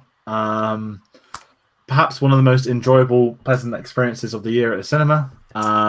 Saw it again when it was released properly. Very happy that off a 40 million budget, this is, I think, just past 300 million worldwide. For an original film, I cannot tell you the last time an original film did that. However, it's obviously got a sequel greenlit now, so it's now a franchise. I had so much fun with this. I didn't know what to expect. Obviously, I'm not going to discuss Last Jedi with everybody. I'm a big Ryan Johnson fan, and I was very excited to just the sheer cast that he managed to get into the film. You've got Daniel Craig leading something as well. I mean, we know he's Bond. We know he's coming back to be Bond, but you know, if anyone's seen Logan Lucky get Knives Out as well, you can tell he's someone that's etching to do something a bit more varied. Obviously, now he's going to have more time. He's not committed to a franchise, taking a year or two at a time, whatever. I'm excited to see what his post is, but I love the writing on it, the performances all around, but I just thought this was a really good film. It was a nice modern take on a whodunit. And I kind of really want to see more, and I'm happy that people have gone to see it. I'm happy the response it's had. I think it's going to get nominated for like screenplay, hopefully supporting actress. I just had such a blast of this, and it's got the rewatchability factor. Each time you watch, you're going to pick up some new things, and Chris Evans' jumper is a thing of magnificence. But no, that's Knives Out for me. I will talk about Knives Out a little bit later on as well. My number 4 pick this time round is a film that it's another one of the picks which I'm sure that you two have not seen on the channel, and many people out, who are watching this video as well may not have seen as well. I've been harking on about this film for a very long time now, though, as well. This is Standoff at Sparrow Creek. The very intense kind of militia-based thriller film, which gets most of its attention from silence within the film itself. There is no music in the film. It has a lot of long kind of tracking shots of people and just their reactions, and it is fantastic. It is a beautifully bottled film, all based in this militia. One of the militiamen has gone and killed an entire police unit, and the people within the militia want to find out who has actually done the killing. There is undercover policemen inside this militia. There is people who have a screw loose. There are people who are trying to take command of the situation. There are people who are claiming to be the killer. It is fantastic. It is so tense. I mean, I watched this quite late at night at home, and I haven't been curled up like that on a sofa in a long time watching a film where there isn't really there isn't any sense of horror or anything like that. It's just the tension that is built throughout the entire film is so fantastic and masterfully done. Genuinely a watch that I would recommend to anyone watching here. People who haven't heard of it, The Standoff at Sparrow Creek, go watch it. So that's 2 movies that I need to watch that Yes. I haven't watched. Let's say. Number 3, like I feel like Ricky Gervais's joke, just like Netflix, you win. Number 3 is Marriage Story. I watched this on Christmas Day. That was a fun movie to watch on Christmas Day. This is Noah Baumbach, and as far as I'm aware, it's a semi-autobiographical movie between his breakdown of his marriage between Jennifer Jason Leigh, I think it was, isn't it, or whatever her name is, from Hateful Eight, I think. This is just similar to Irishman. Like, this is a performance-driven movie. Like the movie itself, like surrounding it, might not be the most inspired thing or anything like that. But what carries this movie and the journey that you go on is this breakdown in this marriage. Going through this process of divorce and reconciliation, and just everything. Like, try and build your life back up afterwards. Between Adam Driver and Scarlett Johansson. I've gone on record before saying that Scarlett Johansson, she's a fine actress, but she's never really done it for me. I was blown away by both of the lead performances in this film, and I'm very happy that, both of them are going to be nominated for it without a doubt. I don't know if you guys said this in your review, but although I did kind of side with one person by the end of it, I know, Tate, you mentioned this as well. I was messaging you throughout the movie. Yeah. There's no sort of clear-cut person you can side with at the end. Like, both have their faults throughout the process, and really the bad guys of the film are kind of the lawyers. They kind of like push them to do all these diabolical things. The reason that I put this above The Irishman, I think that The Irishman is probably a better made movie in terms of like just from a film standpoint, but Marriage Story made me feel more and got that more of emotional response out of me. Like, there were scenes of this movie that genuinely had me in tears. I don't want to spoil too much, but there's a scene towards the end of the movie where Adam Driver sings a song from a Sondheim musical, Being Alive. That got me, and that's a scene that I've constantly gone back to on YouTube afterwards. The main standout scene is the argument scene. I can guarantee that will be the scene that they play at the Oscars when they're doing the nominations for everyone. I think that scene's going to be played on repeat. I think in Yeah. Oscar history, you know, when they always do like the films from previous years and things like quotes and everything like that. That scene is absolutely going to be on there. And it just, like it almost got to the point where the facade of a movie and the actors kind of faded away, and the performances were so good that I was just there with them, especially Adam Driver. By God, that guy is one of the best actors in the business today. So versatile with his performances. And I even said this to you, Tate. My favorite cinematic shot of 2019 was from this movie. Yes, it was. If you've seen the movie, you know what I'm talking about. They're sliding the gate together and they just get one quick look at each other, and without any words, in that single glance, you get so much from that. And I just thinking about that as just like almost tear-inducing itself, and then the gate closes. That one shot perfectly symbolizes the entire film. I love it. Number 3, Marriage Story. My number 3 is The Irishman. This was a film this was one of my most anticipated films, maybe of the decade after being announced. We had Robert De Niro back with Scorsese. We had Al Pacino. We had Joe Pesci, who was begged out of retirement to come back for this epic.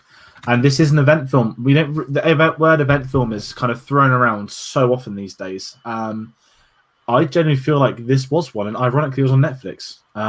From everything that surrounded it, the fact that cinemas were boycotting it, the fact that Marvel fans were crying because Scorsese took out Marvel in the process, everything was veering towards this film. People moaning about the runtime, it all added to the occasion. The fact that I was able to see it at cinema was so happy. So few places showed it. I completely disagree with the boycott. These chains need to get with modern time. Stop being so pathetic. Start streaming these Netflix films because they can still make money off them. Not everybody's going to wait 8 weeks to watch it on Netflix. Yes, they can, but you're still going to make some money anyway. Irishman, I don't know more that I can add that has been added. Chris mentioned the ending, the last sort of half hour. It was so depressing, but it was so earned to the character. We are getting, obviously not him being born, but we're getting the origin of De Niro becoming this gangster, this hitman, to essentially, where that took him, what ultimately happened, and the kind of epilogue to his life. And I thought that was touching. It did an entire individual character's life, and it was earned. And the de-aging technology, Marvel may have mastered it, but the fact that Scorsese is like, yeah, I want it, but my actors aren't wearing stupid helmets, they're not putting dots on their faces, they're going to do it, and I'm going to just pay someone to make sure it's done well. A couple of scenes, and the day when you got a 70-year-old De Niro kicking when he's meant to be in his 40s, yes, it looked funny, yes, he looked like he was older, but I think you can get away with that. And the one thing I want to say, not to criticize Goodfellas, when Goodfellas makes out they're 21, when you've got a 45-year-old Joe Pesci, you can see why de-aging technology has been used in this effect. If you rewatch Goodfellas, they're meant to be in their 20s and their 30s and their 40s, their 50s, and you think they're in their 40s the entire time. It's not criticism of Goodfellas. That's how cinema was at the time. I love it. This film, they utilized, terrible pronunciation, they utilized it perfectly. Utilized. I was going to say, sounds like kind of like Reagan out of Call of Duty, doesn't it? What can I say? And then there's Al Pacino. I would love this to win Best Film, and the race is very, very open. That's my third pick. I would also like to see it win Best Film, but there are other films out there which I think should also get a shout in to win Best Film. There's a clear top 3. There is a clear top 3. I'd say possibly 4 with a recent film that's coming to the race, I guess. At the moment, what would you say would be the top 3 at the moment? I'm intrigued. 1917. Oh no, sorry, there is 4. My bad. I was going to say it's a 1917, Irishman, Hollywood, and Marriage Story. There you top. Yeah, 4. that's what I was going to say. And it seems very open. Yes. As we move on to number 3, you guys have already talked about it. Rocket Man. This film just grows on you, and you can stick it on repeat, and I love it all the same.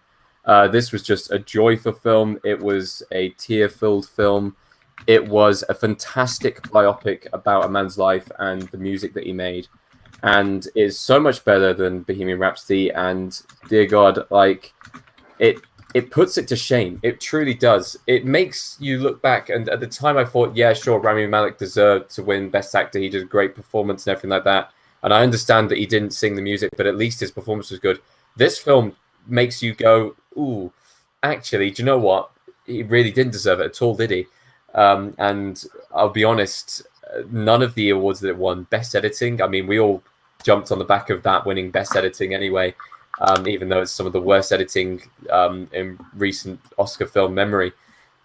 This film was just fantastic from start to finish. Love it, love it, love it.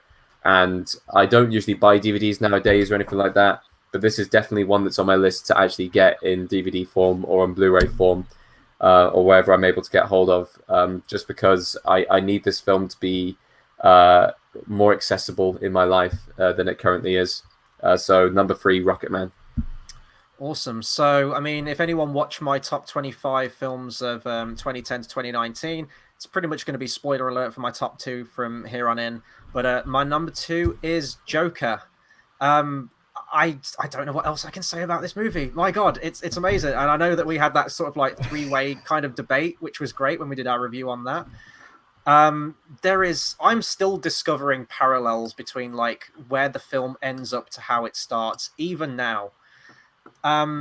Masterclass performance from Joaquin Phoenix, taking on a role that, you know, has been done many times, very successfully, the likes of Heath Ledger, Jack Nicholson, and also very, very poorly.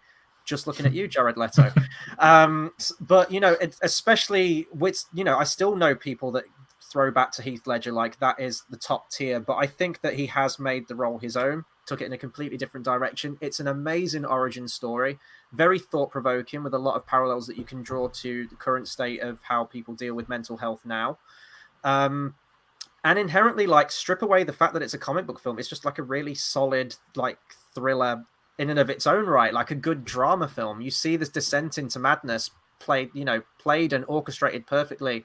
Todd Phillips, the director, Joaquin Phoenix as the Joker. It's a very, very bleak and depressing film, but it's like you can almost feel like the atmosphere from the film, especially in the soundtrack and just everything, the way it's shot, the old school Warner Brothers logo at the beginning of the film, the classic "The End" written at the end. It does feel like a very old-timey movie, and I know there's like parallels there you can draw to like Scorsese movies. Whether he was actually on board for the film, I can't remember, but I know there was a point where it was talked about he was in some kind of executive producer kind of credit. Whether that was still the case by the end of it, I just loved it. I just think it's a perfect film. There's going to be so many scenes from this that are going to be a classic without a doubt. The dancing down the staircase scene, the final Murray show. Another Robert De Niro film on my top 5 list. He's just killed it this year. The dancing down the staircase thing's the only thing I reckon that's going to really stick around as a scene that people look at for memory. They get what you fucking stairs, deserve. Yeah, the stairs, the Murray show, the blood smile, maybe the dancing. I was going to say they're the 3 most iconic, probably, of that. I think the stairs scene's already been immortalized in cinema. Stairs scene is with Gary Glitter music too. Yeah. It's a great song for the scene. It is a great song. I enjoy that song. The individual. Yes. You know. No, Joker narrowly missed out on mine. It was a toss-up between that and. I'll be honest. I forgot this film was even in this year, and it wouldn't have made my list anyway. So. I mean, it made over $1 billion on its radar. The first, It is the only thing that's touched Disney's top 8. Yeah. That's like small budget, like relatively small budget as well for a movie to like clear that. It clearly had an impact. I think a lot of people did, well, clearly from like how much money it made, multiple viewings. Like it's very rare to get me to the cinema now to see the same movie multiple times. I went to see this film 3 times, loved it each time.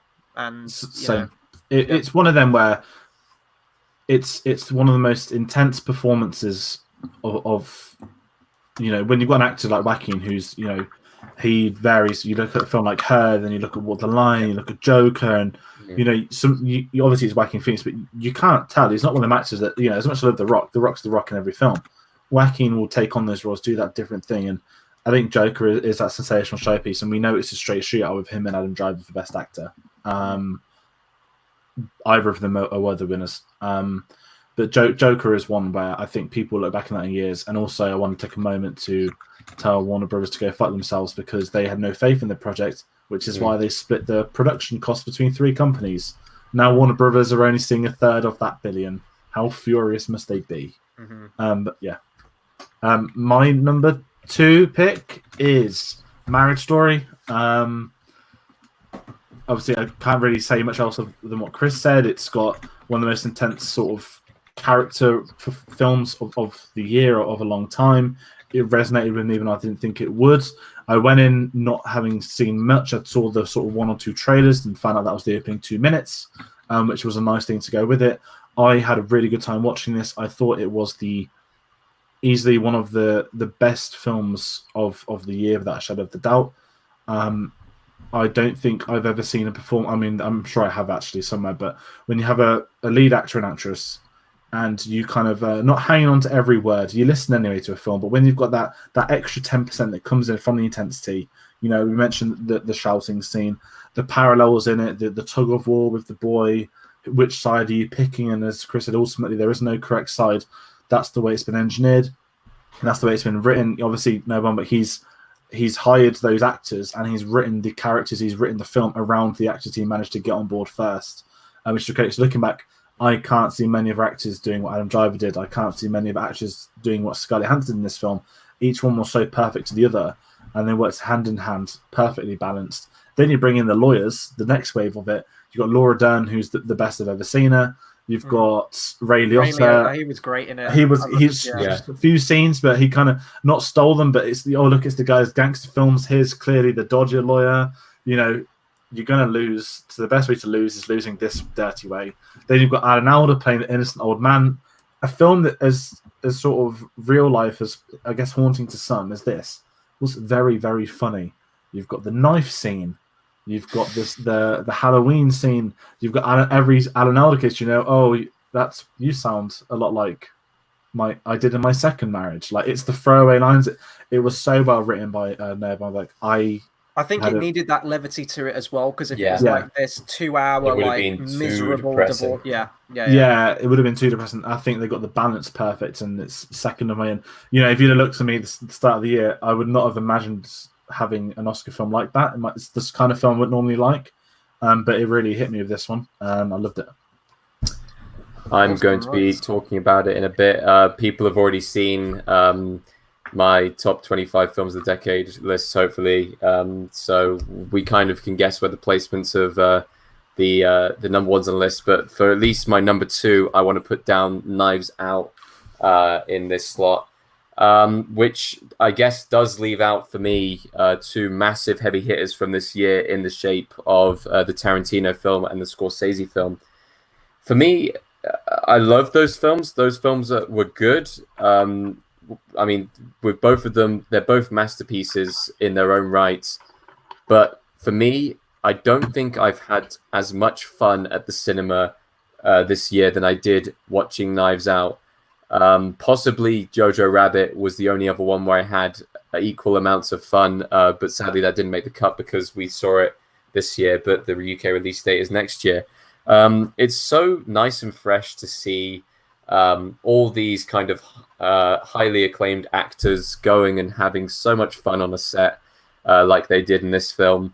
I'm so glad that Ana de Armas is finally being kind of recognized more heavily in Hollywood. I mean, I loved her in Blade Runner 2049, and she's just going stride for stride. Now she's teaming up again in the new Bond film with Daniel Craig, who goes for another amazing acting performance to show that the Bond films that he's been doing from previous years have been him basically dumbing himself down to some respect, with Logan Lucky, where he is goddamn hilarious, and this film, where a monologue about a donut is just brings me to the point of tears with how much I was laughing, with a hole in the middle around the donut and everything like that. This film is an absolute joy to watch, a brilliant murder mystery. I can't really think of another original or even murder mystery that's come out within the last 20 odd years which was as good as this. Murder on the Orient Express. Not an original one, but not the reboot. Fuck off with the reboot. No, the original one's way better. I like that movie. I like the reboot, but Knives Out to me destroys it. Mm-hmm. Knives Out completely blows out the water. It puts it straight into this modern setting, and dear God, I cannot wait for another mystery to unfold from Rian Johnson, and I have more respect for him now as a director. I did in the first place, but Last Jedi took a little bit off that. I now have a lot more respect for him, and I cannot wait for the next mystery to come out. What I'll say about Knives Out, sorry. sorry, quickly. No, go on. Yeah. It comes across as and when you start watching, you think, oh, is this actually the anti whodunit film? Because they make out that she killed him, and they run at that plot point for an hour and a half, and you think this isn't the whodunit. They've told you who's done it. It's her, and here's the journey of her covering herself up. But ultimately, we do get changes. You know, he did kill himself after one. The way it's written is so specific. I'm just hoping. You know, it's a shame that she. It's a shame that Anna de Armas might not be in the sequel, and it will be kind of my issue with the Stanfield sequel is please do not tarnish the original. Correct. I would much rather prefer a prequel. I know this sounds silly. If you could do another film of him doing a mystery beforehand, then the last scene's him getting an envelope through the door, and it's Chris Evans. Some of that would work. It's like Indiana Jones. Everyone forgets that Temple of Doom's a prequel, and it's actually a fantastic prequel. Because it does have a different take on it, but a sequel would be tough. But I've got faith in him. But I know it's a hard one because films like this don't come across often, and it's very easy to, what do I need to follow from the first one to copy and do the same again? It just took so many humor elements which I wasn't exactly expecting. When I first saw the first trailer, I was like, okay, so this is a thriller film. This is a murder mystery thriller. No, this is a murder mystery comedy done right. It's an absolute blast from start to finish. All the characters are great. And yeah, I mean, I guess in the sequel, we'll have once again Daniel Craig and Lakeith Stanfield as that kind of detective and partner team. But I honestly can't wait for them to bring out the sequel. Do we have a date on when it could be or anything like that? No, he literally just on the news last week that they've just commissioned him to start writing. So excellent. Go ahead. I'd imagine he's got many ideas. Mm-hmm. Oh, yeah. Oh yeah, I've actually seen Knives Out now, which is it's nice. I'm a bit late to the party on it, but I finally got to see it. I don't think I enjoyed it as much as you two guys did, but it still kept my attention. I was still with it beginning to end. I think like the whole subverted expectations thing, it worked, but then it just got a little bit too much, and it kind of all compounded on itself a little bit at the end for me. And then the end result, I'm not going to spoil it here because I think that the whole point of the film, if you haven't seen it, is the journey of finding out who it is. I was a little bit unsatisfied because I did think it was a bit sort of predictable at the end. The one person who was kind of acting shifty the whole time with everything actually is the person at the end. But I still really enjoyed it. I liked the feel of it. It felt, dare I say, slightly Wes Anderson. A little bit. Yes. It's the musical vibes in the big house. Yeah, and I think like the over the top cartoony performance of Daniel Craig. And you loved it, didn't you, Chris? You loved it, didn't you, George? This was done a lot better. No, because this wasn't a Wes Anderson film. No, like I went. Yeah. But I mean, Wes Anderson does have a film coming out. Is it next year or the year after? Do I have is he doing a Netflix one this year or something? No, he's doing French Dispatch. So it's a musical comedy set around World War II. Oh, brilliant! Because we're gonna have people dancing and kissing in front of the tank, aren't we? But yeah, 100% on what you said on Daniel Craig. Like, this is the Daniel Craig I like when he's boring and miserable and hating life. James Bond. He's terrible. When you see him in Logan Lucky, as you mentioned, when you see him in this, it's like more of this, please. Like this is great. Like he's having, and you can tell he's having a blast doing it as well. And you can tell he's not having a blast doing the James Bond films, and he hasn't for a long time. Some of my honorable mentions then for best of the year, Ad Astra. Again, a film that I watched very recently. The scope of it with space and everything like that, I thought it was a really good personal story. I think the trailers did sell it as a very different film, more of an action-packed film. This is a character study. It's not perfect, but it's very sort of Apocalypse Now in space, and I really did appreciate that. John Wick Chapter 3, Parabellum, another solid entry in the franchise, one of the best action films of the year. Might actually be the best action film of the year, but that could be debatable. It's just fun seeing those movies again. And I've kind of got to say as well, Toy Story 4, like not the best Toy Story film by any stretch of the imagination. In fact, it's probably the worst, but for a franchise I thought was done like 10 years ago, they still had something new to tell, and I still did enjoy it, and it still did hit me. It's more of an epilogue, but I did enjoy it still. I was going to say it's quite a weak year for animation, especially after the years that we've had in the past. Yeah, to the point where I'd say that Frozen 2 is probably the best animated film I've seen all year. Yeah, no, Jesus. I can't believe I'm going to say it, but it actually is the best animated film that's come out of this year, which is weird. But at least we had that 80s montage song with Christoph, which was Yeah, no, that goddamn was great. hilarious. That That was was great. amazing. I Love actually that. prefer the soundtrack to Frozen 2 to the first one, maybe Yeah. controversially. Am I going straight into my number one Oh now? no, George, Everyone's, honorable mentions. honorable mentions. I'm going to list these quickly. Ad Astra, we spoke about. Good Boys looked like one of the worst comedies in history. One of the funniest films I've seen in years. I watched it twice in the same day. Please watch Good Boys. It's online. Find it. Also, respect to Honey Boy, which got shafted of a good UK release date over here. Honey Boy, please watch that. I think it's going to go on Amazon in a few months, but only London Cinema showed it, which was ridiculous. Mini shout out to Ford versus Ferrari and Dolomite Is My Name. My honorable mentions go to controversially Spider-Man Far From Home, which actually, do you know what? I don't care what you guys say. Mysterio was excellent, and the film We itself know he was I'll agree with excellent. that. I'll agree with We that. agree with Jake Gyllenhaal, nothing else. Yeah, film was great. Loved it. And Before you move on to your next one, Tate, I need to go back to an earlier comment, which I did want to shout out. But this is the perfect opportunity to do it because I did not know that was going to get into your honorable mentions. Oh God, I hope I can find it. Please, for the love of God, say I can find it. I'm going to continue my honorable mentions until you find with it, dude. I'll find it in a second. Ad Astra, as everyone said already, Peanut Butter Falcon as well was actually quite a good film, and then obviously probably the two big ones, which I wish that we could extend our list a little bit further to have these ones on, but The Irishman and Once Upon a Time in Hollywood. Unfortunately, I can't find it because after a certain point it wipes the comments off, but it was when we were talking about the Lion King and the lunch boxes and everything like that. Someone made a comment saying it's the unfortunate case that most new people are going to remember Tom Holland's Spider-Man and not the glorious Sam Raimi trilogy. It was a Sam Raimi comment, so I had to give that some love. Unfortunately, I can't bring it up on the screen. We began the decade with a Spider-Man 4 and ended with Far From Whatever Home. we got now. Yeah. Ironically, using all of the same villains that Sam Raimi was going to use in his saga, and it would have been a saga. My God, the second greatest saga of all time. Yeah, it would have finished with Spider-Man 6. It would have had the Sinister Six, and it would have been probably the equivalent of Iron Man's death in Endgame. Would have been Peter Parker's farewell. Yeah, you could have rebooted it with Miles Morales. I can't even think about it. It's for me, the pain is still too real. Okay, number ones. We're going to move on to my number one. So. Tate, you just said it. Once Upon a Time in Hollywood. I remember going to see this film. I mean, just going to see a Tarantino film at the cinema anyway is just... It's such an experience to go and see it on the big screen. But after the film finished, I remember very distinctly calling George straight away, who I think you'd either seen it the day before or earlier that day or something. And I said, I don't know what to think of that movie. And we've kind of just got to talk it out and I'm going to arrive at some kind of decision.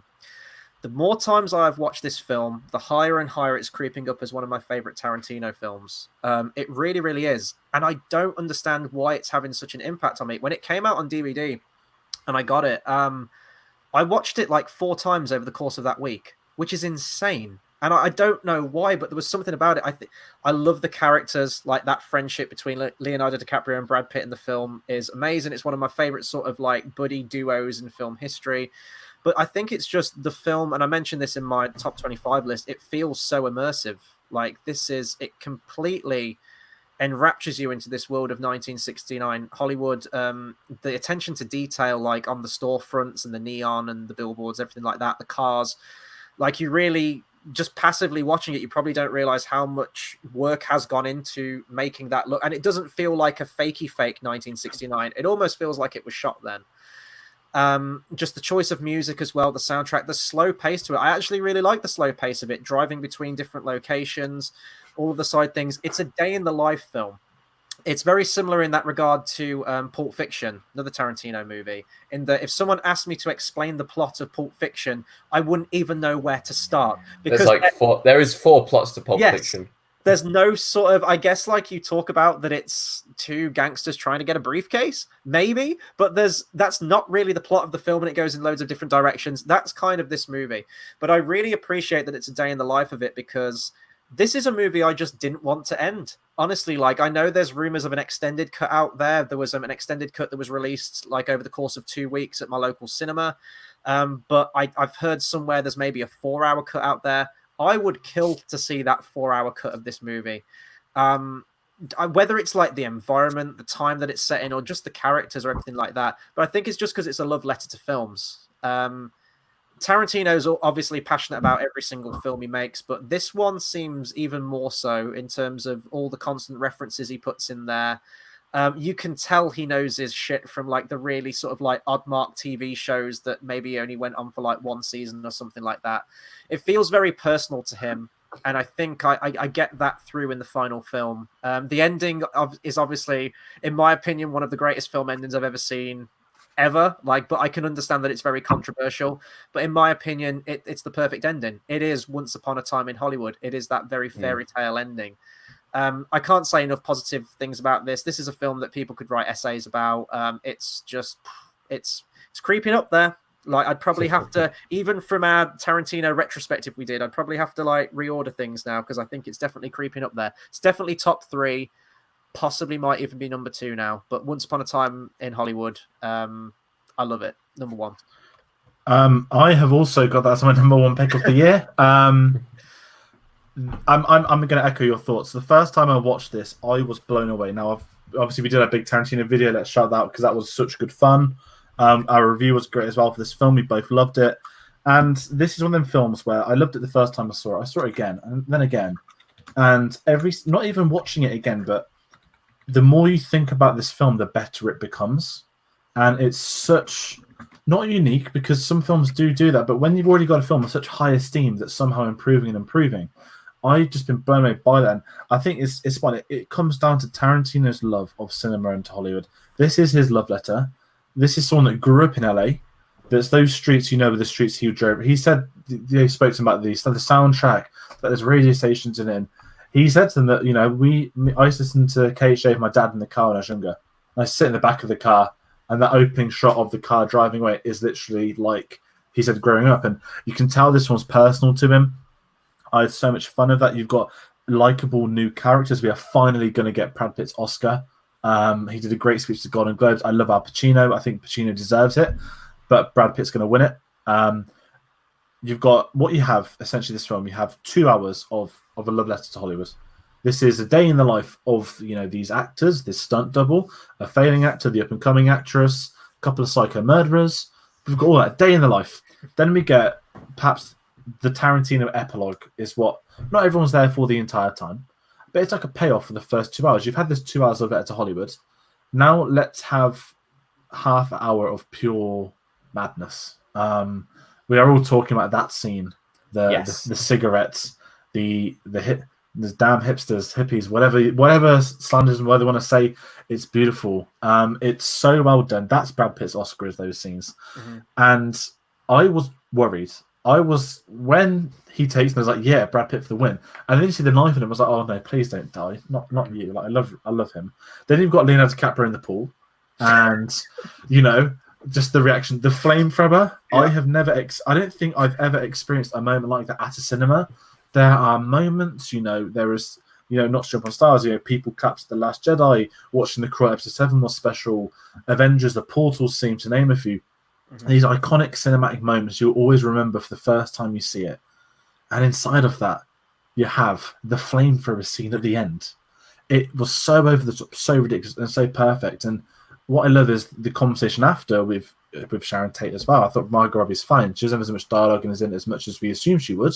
That's because they play off a different ending, like World War II and Inglourious Bastards, like Django Unchained and blowing up the plantation. It's Tarantino's take on what happened. And you can see someone that, clearly, as we mentioned, grew up in Hollywood, loved Hollywood, that this was his film. And what I've got with me, I actually brought this up earlier before we started reading. I don't really buy films so much anymore. And I thought, I'm going to go out for a collector's edition. This is the Blu-ray. And this is Tarantino. Because of his 60s poster design, he's just put the entire 60s poster design in. He's even included a vinyl laying claim to Rick Dalton and his stunt double. He is a man. And anyone that's watched this video, please go on YouTube after. Please type in Quentin Tarantino, Leonardo DiCaprio talks about the character. They speak for 20 minutes about Rick Dalton. And 18 minutes is Quentin Tarantino, off his head on caffeine, talking about the 10 years previous to Once Upon a Time in Hollywood. He is such an interesting character himself as a director. To do a film like this, it's his love letter, it's his farewell. I don't think he's going to win Best Director. which is a crying shame because this is the film that he should win it for. And I know this is a wild claim, a wild accusation. I know the others have a 25 years head start. I think this could ultimately end up being his best film. Not now, but I do not expect this to be what it is. Something so tame from Tarantino's style as well, something so different, so personal, to me, is quickly going up and up and up his list. Interesting. I mean, I enjoyed the film. I loved the film. I need to obviously watch it again. I've only seen it once so far to this point. But even after only seeing it once and just kind of going back and watching clips, I kind of made me want to watch the film again. And if I get a chance, I probably will watch it at some point during the season. When I've got time. That Blu-ray, by the way, Brinsley. I want that Blu-ray. Looks nice, Lucas. Now that's what I call a Blu-ray. Right. Yeah. I think it's still available at HMV. That's what I'm going to say. Before it closes. Closing. It's just type in HMV exclusive Tarantino 4K Hollywoods. I had to go all out. I had to for this one. It comes with a little poster of one of the fake Rick Dalton films. And a magazine they took his original 60s American magazine, like cartoons, and they did a modern version with with Brad Pitt and Leo DiCaprio. Can I quickly mention, sorry, Tate's jump in. Yeah, go for it. I commented a moment ago, I would argue that Leo is the actor of the decade. I mentioned McConaughey earlier. It is Leo DiCaprio. I mean, he finally won his Oscar. Inception. I mean, the list, literally the list from this decade can go on. In my top 25 list of the decade, like as an actor, like I genuinely believe that he is this generation's Marlon Brando. That you forget Titanic was over 20 years ago. Yeah, and he has just done solid films for 20 years. And I'm not gonna lie, it took me a bit longer to like him than I thought. The same with Brad Pitt. As I grew into film, I realized, hold up, these guys aren't just people girls are obsessed with. They are phenomenal actors. He's definitely got another one, maybe possibly 2 Oscars left in him.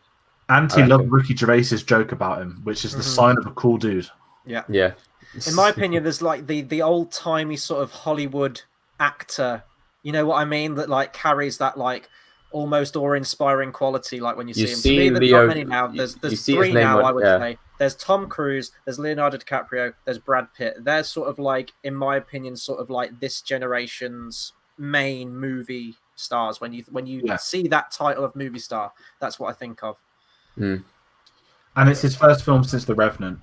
I did watch The Revenant again last week, and I think actually was very harsh in the first time I saw it.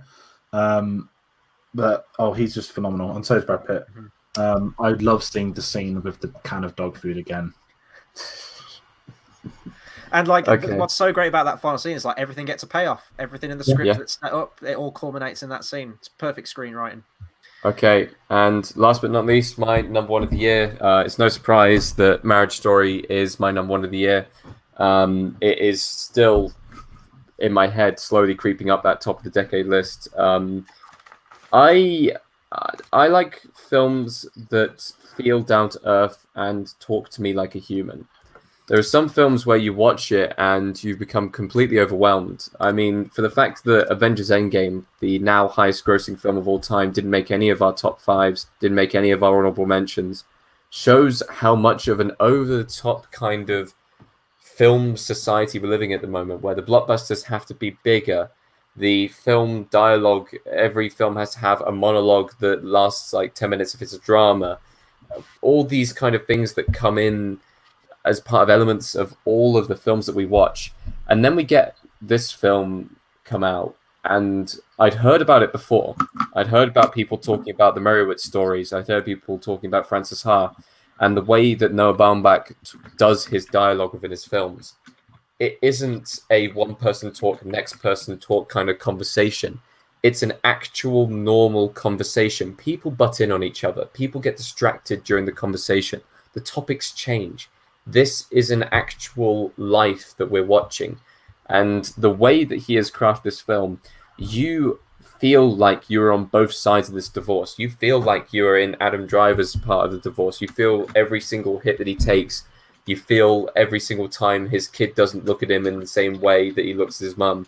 You look at it from Scarlett Johansson's perspective. Like, from a person who just wants to live her life and be free of something that she feels like she's been trapped by. She understands that Adam Driver's character may or may not have cheated on her. Like, you understand both sides, and in the end, with the lawyers involved as well, and all of the elements, the family involved, and the way that evolves, it's just such a beautiful film.